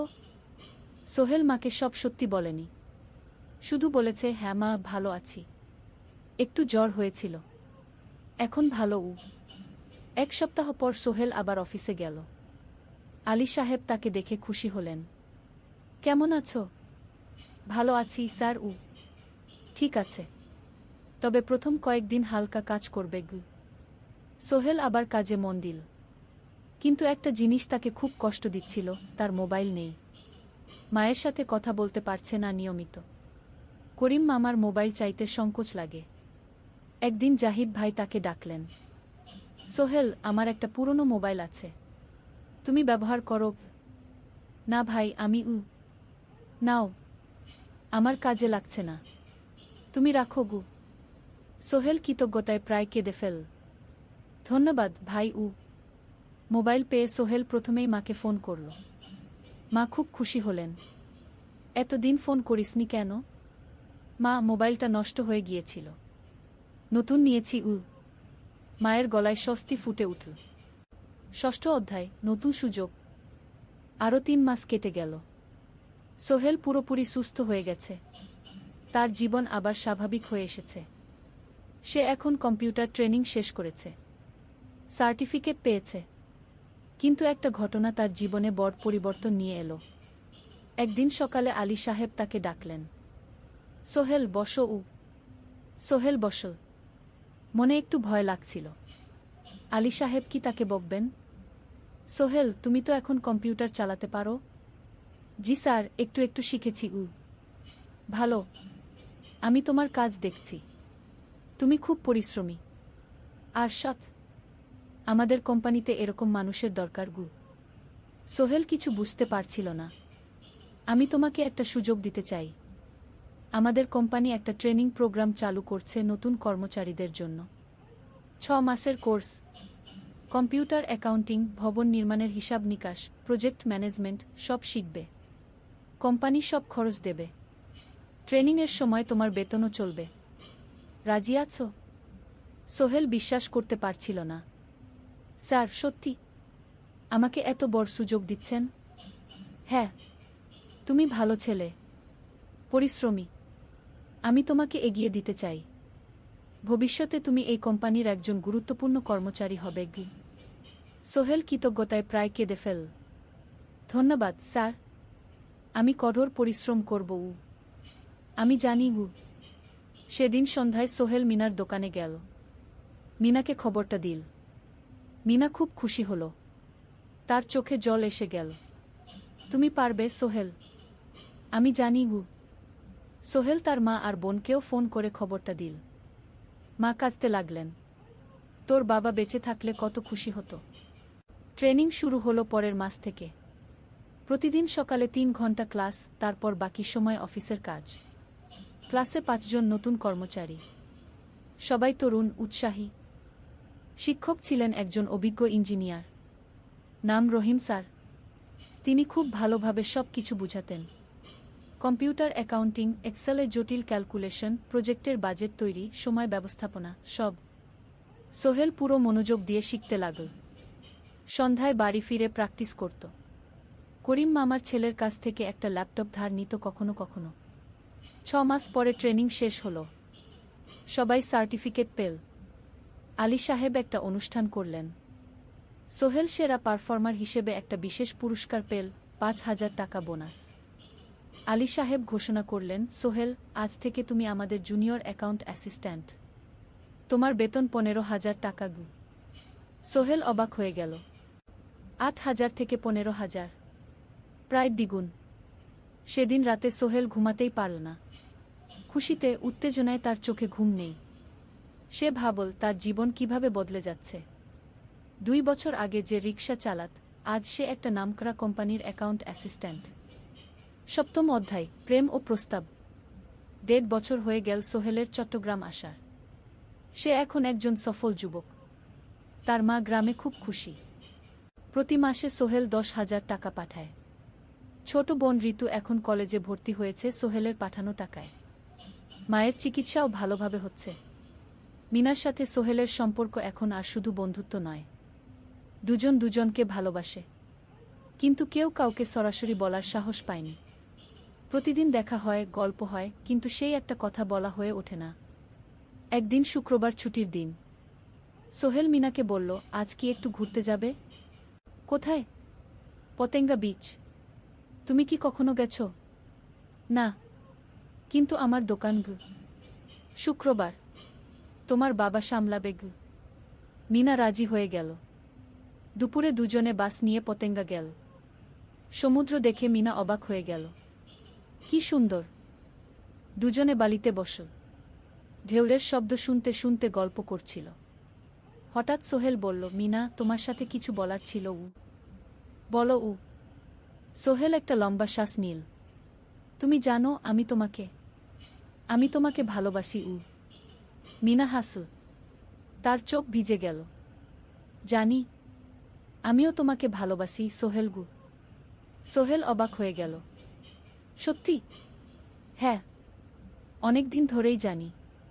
তুমি আমার জীবনে এসে সব কিছু বদলে দিয়েছ। তোমার সাথে থাকলে আমার মনে হয় আমি যে কোনো কিছু করতে পারব। দুজনে কিছুক্ষণ চুপ করে বসে রইল। সমুদ্রের ঢেউ এসে পায়ে লাগছিল। সূর্য পশ্চিমে ঢলে পড়ছে। আকাশ লাল কুমলা হয়ে গেছে। কিন্তু আমার বাবার সাথে কথা বলতে হবে কি? মিনা বলল। আমি তৈরি। যখন বলবে তখন বলবো। পরের সপ্তাহে সোহেল মিনার বাবার সাথে কথা বলল। আব্দুল হামিদ সাহেব প্রথমে একটু দ্বিধা করলেন। তুমি কোনো পরিবারের ছেলে? তোমার বাবা কি করতেন? সোহেল সব সত্যি বলল। তার বাবা ছিলেন স্কুল শিক্ষক। মারা গেছেন 10 বছর আগে। মা গ্রামে থাকেন। ছোট বোন কলেজে পড়ে। তুমি নিজে কি করো? আমি আলামিন কনস্ট্রাকশন কোম্পানিতে জুনিয়র অ্যাকাউন্ট অ্যাসিস্ট্যান্ট। মাসে 15,000 টাকা বেতন। আব্দুল হামিদ সাহেব ভাবলেন। তারপর বললেন, দেখো মিনা আমার একমাত্র সন্তান। তার মা নেই। আমি একা তাকে বড় করেছি। আমি চাই মিনা একজন ভালো ছেলের সাথে বিয়ে হোক। তুমি দেখতে ভালো ছেলে মনে হচ্ছে। কিন্তু আমাকে তোমার মায়ের সাথে দেখা করতে হবে। তোমার পরিবারকে জানতে হবে। জি আঙ্কেল, আমি ব্যবস্থা করছি। সোহেল খুশিতে আটখানা। সে সেদিন রাতেই তার মাকে ফোন করল। মাকে সব বলল। মা প্রথমে অবাক হলেন। তারপর খুশি হলেন। মিনা মেয়েটা কেমন? খুব ভালো মা। তুমি দেখলে পছন্দ করবে। ঠিক আছে। আমি আর ঋতু আসছি চট্টগ্রাম। 2 সপ্তাহ পর সোহেলের মা আর বোন চট্টগ্রাম এলো। সোহেল তাদের নিয়ে মিনার বাড়িতে গেল। 2 পরিবার একসাথে বসল। মিনার বাবা সোহেলের মাকে দেখে খুশি হলেন। সোহেলের মা সহজ সরল ভদ্রমহিলা। আপনার ছেলে খুব ভালো। মিনা তাকে পছন্দ করে। আমিও রাজি। আব্দুল হামিদ সাহেব বললেন। আমার সোহেল সৎ ছেলে। মিনাকে খুব ভালোবাসে। আমি জানি ও মিনাকে সুখে রাখবে। কি? সোহেলের মা বললেন। বিয়ের তারিখ ঠিক হল 3 মাস পর। এই 3 মাসে সোহেল যথেষ্ট টাকা জমাবে। বিয়ে হবে সাদামাটা কিন্তু সুন্দর। 8ম অধ্যায়, নতুন পথ। 3 মাস কেটে গেল দ্রুত। সোহেল প্রতিদিন কঠোর পরিশ্রম করছিল। অফিসে তার কাজের প্রশংসা হচ্ছে। আলী সাহেব তাকে এখন ছোটখাটো প্রজেক্টের হিসাব দেখতে দিচ্ছেন। সোহেল তার সঞ্চিত টাকা দিয়ে বিয়ের আয়োজন করল। বিয়ে হলো মিনার বাড়ির কাছের একটা কমিউনিটি সেন্টারে। খুব বেশি লোক আসেনি। 2 পরিবারের আত্মীয় স্বজন আর অফিসের কয়েকজন সহকর্মী। কিন্তু অনুষ্ঠান ছিল খুব সুন্দর। সোহেল যখন মিনাকে বিয়ের পোশাকে দেখল তার মনে হলো পৃথিবীর সবচেয়ে সুন্দর মেয়ে সে। লাল শাড়ি পরা, মুখে হালকা মেকআপ, কিন্তু তার স্বাভাবিক সৌন্দর্য ছিল আসল। বিয়ের পর সোহেল একটা ছোট্ট ফ্ল্যাট ভাড়া নিল। 2 রুমের ফ্ল্যাট, মাসে ভাড়া 5,000 টাকা। মিনা এখনও তার পড়াশোনা চালিয়ে যাচ্ছে। আরও 1 বছর বাকি গ্রাজুয়েশন শেষ হতে। সোহেলের মা আর বোন গ্রামে ফিরে গেল। মা বলে গেলেন, সোহেল, মিনাকে ভালো রাখিস। মেয়েরা অনেক ত্যাগ করে সংসার করতে গু। জানি মা গু। নতুন জীবন শুরু হলো। সোহেল সকালে অফিসে যায়, সন্ধ্যায় ফেরে। মিনা সকালে কলেজে যায়, দুপুরে ফিরে রান্না করে, ঘর গোছায়। সন্ধ্যায় দুজনে একসাথে বসে পড়াশোনা করে, গল্প করে, টিভি দেখে। জীবন সুন্দর ছিল, কিন্তু চ্যালেঞ্জও ছিল। মাসিক খরচ, ভাড়া 5,000, বাজার 3,000, বিদ্যুৎ গ্যাস 1,000, মায়ের জন্য 5,000, মিনার কলেজের খরচ 1,200। মোট প্রায় 14,000 টাকা। বাঁচত মাত্র 1,000 খানেক। কিন্তু সোহেল হাল ছাড়ল না। সে সন্ধ্যায় একটা কম্পিউটার ট্রেনিং সেন্টারে পার্ট টাইম পড়ানো শুরু করল। সপ্তাহে 3 দিন 2 ঘন্টা করে। এতে মাসে আরও 3,000 টাকা আসতে লাগল। মিনাও বসে থাকল না। সে বাড়িতে বসে কয়েকজন স্কুলের ছাত্রছাত্রীকে টিউশন পড়াতে শুরু করল। মাসে 2,000 টাকা আয়। এভাবে কেটে গেল 6 মাস। দুজন মিলে পরিবার চালাচ্ছে, স্বপ্ন দেখছে। একদিন সোহেল বলল, মিনা, আমি একটা নতুন স্বপ্ন দেখছি গু। কি? আমি নিজে একটা ছোট্ট কনস্ট্রাকশন কোম্পানি খুলতে চাই। ছোট ছোট প্রজেক্ট নেব। বাড়ি মেরামত, ছোট বিল্ডিং বানানো, এসব। তোমার কি যথেষ্ট অভিজ্ঞতা আছে? আছে। আমি 2 বছর ধরে এই কাজের সাথে জড়িত। অনেক কিছু শিখেছি। আর আলী সাহেবও আমাকে সাহায্য করবেন গু। কিন্তু টাকা কোথায়? কোম্পানি খুলতে তো অনেক টাকা লাগবে গি। আমি জমাচ্ছি। আরও 1 বছর কাজ করব। তারপর চেষ্টা করব। মিনা তাকে সমর্থন দিল। তুমি পারবে। তোমার মধ্যে সেই শক্তি আছে গি। 9ম অধ্যায়, চ্যালেঞ্জের সময়। কিন্তু ভাগ্য সবসময় অনুকূলে থাকে না। সোহেল যখন স্বপ্ন দেখছিল নিজের কোম্পানি খোলার, তখনই একটা বড় সমস্যা এলো। আলী সাহেবের কোম্পানি একটা বড় প্রজেক্ট পেয়েছিল। একটা 10তলা বিল্ডিং বানানোর কাজ। কিন্তু প্রজেক্টের প্রধান ইনভেস্টর হঠাৎ পালিয়ে গেল। তিনি কোম্পানির কাছ থেকে প্রায় 50 লাখ টাকা নিয়ে গেছেন, কিন্তু কাজ শেষ হয়নি। কোম্পানি বড় ক্ষতির মুখে পড়ল। আলী সাহেব অনেক কর্মচারীকে ছাঁটাই করতে বাধ্য হলেন। প্রায় 10 জনকে চাকরি থেকে বাদ দিলেন। বাকিদের বেতন কমাতে হলো। সোহেলকে আলী সাহেব ডেকে বললেন, সোহেল, আমি তোমাকে রাখতে চাই। তুমি বিশ্বস্ত কর্মচারী। কিন্তু তোমার বেতন কমাতে হবে। 15,000 থেকে 10,000 সোহেল মনে মনে চিন্তায় পড়ে গেল। 10,000 টাকায় সংসার চলবে কিভাবে? মায়ের খরচ, ভাড়া, বাজার সব মিলিয়ে তো 14,000 টাকা লাগে। কিন্তু সে কিছু বলল না। ঠিক আছে স্যার। বাড়ি ফিরে সোহেল মিনাকে সব বলল। মিনা চিন্তিত হয়ে গেল। এখন কি হবে? চিন্তা করো না। আমি পার্ট টাইম টিউশনির সময় বাড়াব। আর তুমিও বেশি করে টিউশন নাও। কিন্তু আমার তো পড়াশোনাও আছে গি। জানি, কিন্তু এখন এটাই করতে হবে গু। সোহেল সন্ধ্যায় আরও 2টো জায়গায় পার্ট টাইম কাজ খুঁজল। একটা দোকানের সন্ধ্যায় হিসাব দেখার কাজ পেল। মাসে 2,000 টাকা। আরেকটা জায়গায় সপ্তাহান্তে কম্পিউটার রিপেয়ারের কাজ পেল। মাসে 1,500 টাকা। মিনাও 3 জন নতুন স্টুডেন্ট নিল টিউশনে। তার আয় বাড়ল 2,000 থেকে 3,500-এ। কঠিন সময় ছিল। সোহেল সকাল 8টায় অফিসে যেত, সন্ধ্যা 6টায় ফিরত। তারপর একটু বিশ্রাম নিয়ে 7:30টায় বের হতো পার্ট টাইম কাজে। রাত 10টায় বাড়ি ফিরত। রবি সোমবার কম্পিউটার রিপেয়ারের কাজ। মিনাও সকালে কলেজে যেত, দুপুরে ফিরে রান্না করত, তারপর বিকেলে টিউশন পড়াত। রাতে খাওয়া দাওয়ার পর পড়াশোনা করত। দুজনেরই শরীর খারাপ হতে শুরু করল। সোহেল একদিন অফিসে অজ্ঞান হয়ে পড়ে গেল। ডাক্তার দেখাতে নিয়ে গেল। ডাক্তার বলল, অতিরিক্ত পরিশ্রম, শরীরে পুষ্টির অভাব, ঠিকমতো খাচ্ছেন না মনে হচ্ছে গি। সত্যি কথা, খরচ বাঁচাতে সোহেল আর মিনা অনেক সময় কম খেত। মাংস মাছ কিনত সপ্তাহে 1 দিন। বাকি সময় শাকসবজি, ডাল। মিনা সোহেলকে বলল, আর নয় সোহেল, তুমি এভাবে নিজেকে শেষ করে ফেলছ। আমার পড়াশোনা বন্ধ করে দিই, আমি ফুল টাইম চাকরি করি কি? না, সোহেল জোর দিয়ে বলল, তোমার পড়াশোনা বন্ধ হবে না, আরও মাত্র 6 মাস বাকি, তুমি গ্রাজুয়েট হবেই কি। কিন্তু তুমি আমি ঠিক হয়ে যাব, চিন্তা করো না গে।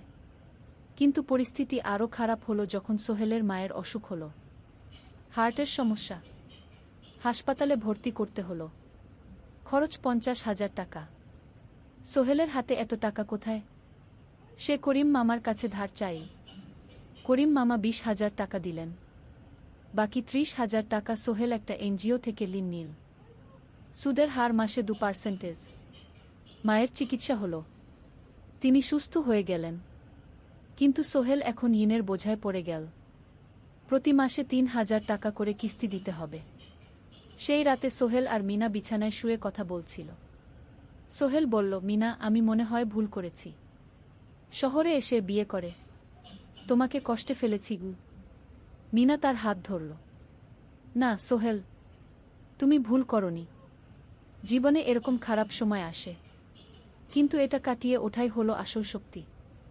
আমরা একসাথে আছি, একসাথে থাকব, সব কিছু ঠিক হয়ে যাবে। মিনার কথায় সোহেল একটু সাহস পেল। হ্যাঁ, হাল ছাড়া যাবে না। 10ম অধ্যায়, আলোর দিকে। 3 মাস পরে পরিস্থিতি একটু ভালো হতে শুরু করল। আলী সাহেবের কোম্পানি একটা নতুন প্রজেক্ট পেল, একটা স্কুল বিল্ডিং বানানোর কাজ। কোম্পানি আবার স্থিতিশীল হতে শুরু করল।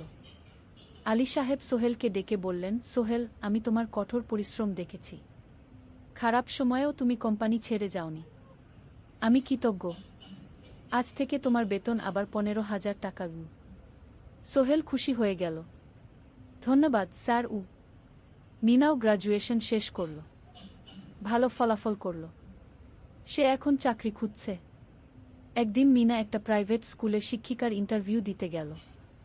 ইন্টারভিউ ভালো হলো, তাকে নিযোগ দেওয়া হলো, বেতন 12,000 টাকা। সেদিন সন্ধ্যায় দুজনে মিলে একটা ছোট্ট পার্টি করল, একটা বিরিয়ানি কিনো, কোমল পানীয় কিনো, দুজনে মিলে খেল। আমরা পেরেছি সোহেল, মিনা বলল। হ্যাঁ, আমরা পেরেছি গু। এখন দুজনের মিলিয়ে আয় 27,000 টাকা, খরচ চালানোর পর প্রায় 10,000 টাকা বাঁচে। সোহেল এই টাকা দিয়ে লোন শোধ করতে শুরু করল, পার্ট টাইম কাজগুলো ছেড়ে দিল, শরীরের যত্ন নেওয়া শুরু করল। আরও 6 মাস পরে সোহেলের কাছে একটা বড় সুযোগ এলো। আলী সাহেব একদিন তাকে ডাকলেন। সোহেল, তুমি কি নিজের ব্যবসা করতে চাও? স্যার, আমি তোমাকে একটা ছোট্ট প্রজেক্ট দিতে চাই, একটা 3 তলা বিল্ডিংয়ের কনস্ট্রাকশন। তুমি ম্যানেজ করবে, আমি শুধু সুপারভাইজ করব, লাভের 50% তোমার। সোহেল ভাবল, এটা একটা বড় সুযোগ, কিন্তু ঝুঁকিও আছে। যদি কাজটা ভালোভাবে না হয়? স্যার, আমি চেষ্টা করব, কিন্তু যদি ভুল হয়? ভুল হবে না, আমি তোমার উপর বিশ্বাস রাখছি, তুমি পারবে। সোহেল রাজি হয়ে গেল। এই প্রজেক্ট তার জীবনে টার্নিং পয়েন্ট হতে পারে। 11 অধ্যায়, স্বপ্ন পূরণের পথে। পরের 6 মাস সোহেল খুব কঠোর পরিশ্রম করল। প্রজেক্টটা ম্যানেজ করা সহজ ছিল না। শ্রমিক নিযোগ, ম্যাটেরিয়াল কেনা, কাজের তদারকি, সময়মতো কাজ শেষ করা, সব দায়িত্ব তার। প্রথম 2 মাস খুব চাপের মধ্যে গেল। একদিন একজন শ্রমিক কাজ করতে গিয়ে আহত হল। সোহেল তাকে হাসপাতালে নিয়ে গেল, তার চিকিৎসার খরচ দিল। এতে প্রজেক্টের বাজেট একটু বাড়ল, কিন্তু সোহেল জানত এটা করা দরকার। আরেকদিন ভুল ম্যাটেরিয়াল ডেলিভারি হলো। সোহেল সেগুলো ফেরত পাঠাল, সঠিক জিনিস আনাল। এতে 3 দিন দেরি হলো, কিন্তু কাজের মান ঠিক রইল। মিনা তাকে সবসময় সাপোর্ট করছিল। সে এখন চাকরিতে স্থিতিশীল, স্কুলের বাচ্চারা তাকে পছন্দ করে, প্রিন্সিপাল তার কাজে খুশি। প্রজেক্ট শেষ হলো 6 মাসে, সময়মতো, বাজেটের মধ্যে। বিল্ডিংয়ের মালিক খুব খুশি হলেন। তিনি আলী সাহেবকে ধন্যবাদ দিলেন। আলী সাহেব বললেন, ধন্যবাদ আমাকে না, এই ছেলেকে দিন। সোহেল পুরো প্রজেক্ট ম্যানেজ করেছে। প্রজেক্ট থেকে মোট লাভ হলো 3 লাখ টাকা। সোহেল পেল 1.5 লাখ টাকা। তার জীবনে এত টাকা এই প্রথম। সে করিম মামার ঋণ শোধ করল, এনজিওর বাকি ঋণ শোধ করল, তারপর তার মাকে 50,000 টাকা পাঠাল। মা দিয়ে গ্রামের বাড়িটা একটু মেরামত করাল, বোন ঋতুর জন্য একটা ল্যাপটপ কিনা। বাকি টাকা দিয়ে সোহেল একটা ব্যাংক অ্যাকাউন্টে জমা রাখল ভবিষ্যতের জন্য। আলী সাহেব সোহেলকে আরও 2টো প্রজেক্ট দিলেন, এবার একটু বড়। সোহেল আত্মবিশ্বাসের সাথে সেগুলোও শেষ করল। 2 বছর পরে সোহেল সিদ্ধান্ত নিল, এবার নিজের কোম্পানি খোলার সময় এসেছে। দ্বাদশ অধ্যায়, নতুন শুরু। সোহেল তার সব জমানো টাকা দিয়ে একটা ছোট্ট অফিস ভাড়া নিল।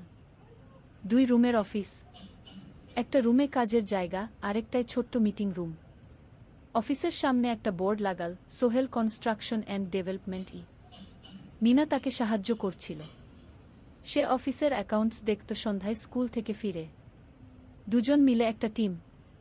প্রথমে ছোট ছোট কাজ নিল, বাড়ি মেরামত, দোকান সংস্কার, ছোট বিল্ডিং কনস্ট্রাকশন। কাজের মান ভালো রাখার চেষ্টা করল, সময়মতো শেষ করল, দাম ন্যায্য রাখল। ধীরে ধীরে সোহেলের সুনাম ছড়িয়ে পড়ল, মানুষ তাকে বিশ্বাস করত। তার কাছে নতুন নতুন কাজ আসতে লাগল। প্রথম বছর খুব কষ্ট হলো, কখনো লাভ হতো, কখনো লস। কিন্তু সোহেল থেমে থাকল না। সে শিখতে লাগল ব্যবসা কিভাবে চালাতে হয়। দ্বিতীয় বছরে পরিস্থিতি ভালো হলো। সোহেল এখন 3 জন স্থায়ী কর্মচারী নিয়োগ দিল, একজন ইঞ্জিনিয়ার, একজন সুপারভাইজার, একজন অফিস সহায়ক।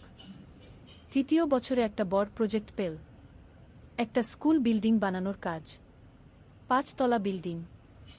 সোহেল পুরো মনোযোগ দিয়ে কাজটা করল। শ্রমিকদের ভালো বেতন দিল, ভালো ম্যাটেরিয়াল ব্যবহার করল, সময়মতো কাজ শেষ করল। স্কুল কর্তৃপক্ষ খুব খুশি হল, তারা সোহেলের কাজের প্রশংসা করল। এই প্রজেক্ট থেকে সোহেল প্রায় 5 লাখ টাকা লাভ করল। এই টাকা দিয়ে সে আরও ভালো একটা অফিস নিল, আরও কর্মচারী নিয়োগ দিল। এখন তার কোম্পানিতে 10 জন স্থায়ী কর্মচারী। প্রজেক্ট অনুযায়ী আরও শ্রমিক নিয়োগ দেওয়া হয়। ত্রয়োদশ অধ্যায়, পরিবার। এদিকে সোহেল আর মিনার সংসারেও খুশির খবর এলো। মিনা গর্ভবতী। 9 মাস পর তাদের একটা মেয়ে হলো, নাম রাখল সারা। সারা যখন জন্মাল, সোহেলের মা আর বোন চট্টগ্রামে এলো। মা 1 মাস থেকে গেলেন, মিনাকে সাহায্য করলেন। সোহেল এখন একটা বড় ফ্ল্যাট ভাড়া নিয়েছে, 3 রুমের ফ্ল্যাট। একটা রুমে সোহেল, মিনা, একটায় সারা, আরেকটায় অতিথি রুম। মায়ের জন্য সোহেল সিদ্ধান্ত নিল তাকে চট্টগ্রামে নিয়ে আসবে। গ্রামে একা থাকা ঠিক না। কিন্তু মা রাজি হলেন না। না বাবা, আমি গ্রামেই থাকব, এখানে আমার পরিচিত মানুষ আছে। তোর বোনকে নিয়ে যা, ও ঢাকায় পড়ছে, চট্টগ্রামে এনে ভালো কোথাও ভর্তি করিয়ে দেগি। সোহেল তাই করল। ঋতুকে চট্টগ্রাম বিশ্ববিদ্যালয়ে ভর্তি করিয়ে দিল। ঋতু এখন সোহেলের ফ্ল্যাটে থাকে, বিশ্ববিদ্যালয়ে পড়ে। সোহেলের মনে হলো তার জীবন এখন পরিপূর্ণ।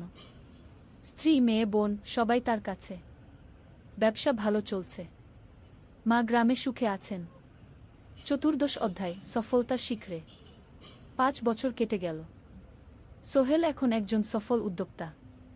তার কোম্পানি কি সোহেল কনস্ট্রাকশন অ্যান্ড ডেভেলপমেন্ট এখন চট্টগ্রামে বেশ পরিচিত। প্রায় 30 জন কর্মচারী তার অধীনে কাজ করে। সোহেল এখন শুধু ছোট প্রজেক্ট করে না, বড় বড় প্রজেক্টও করে।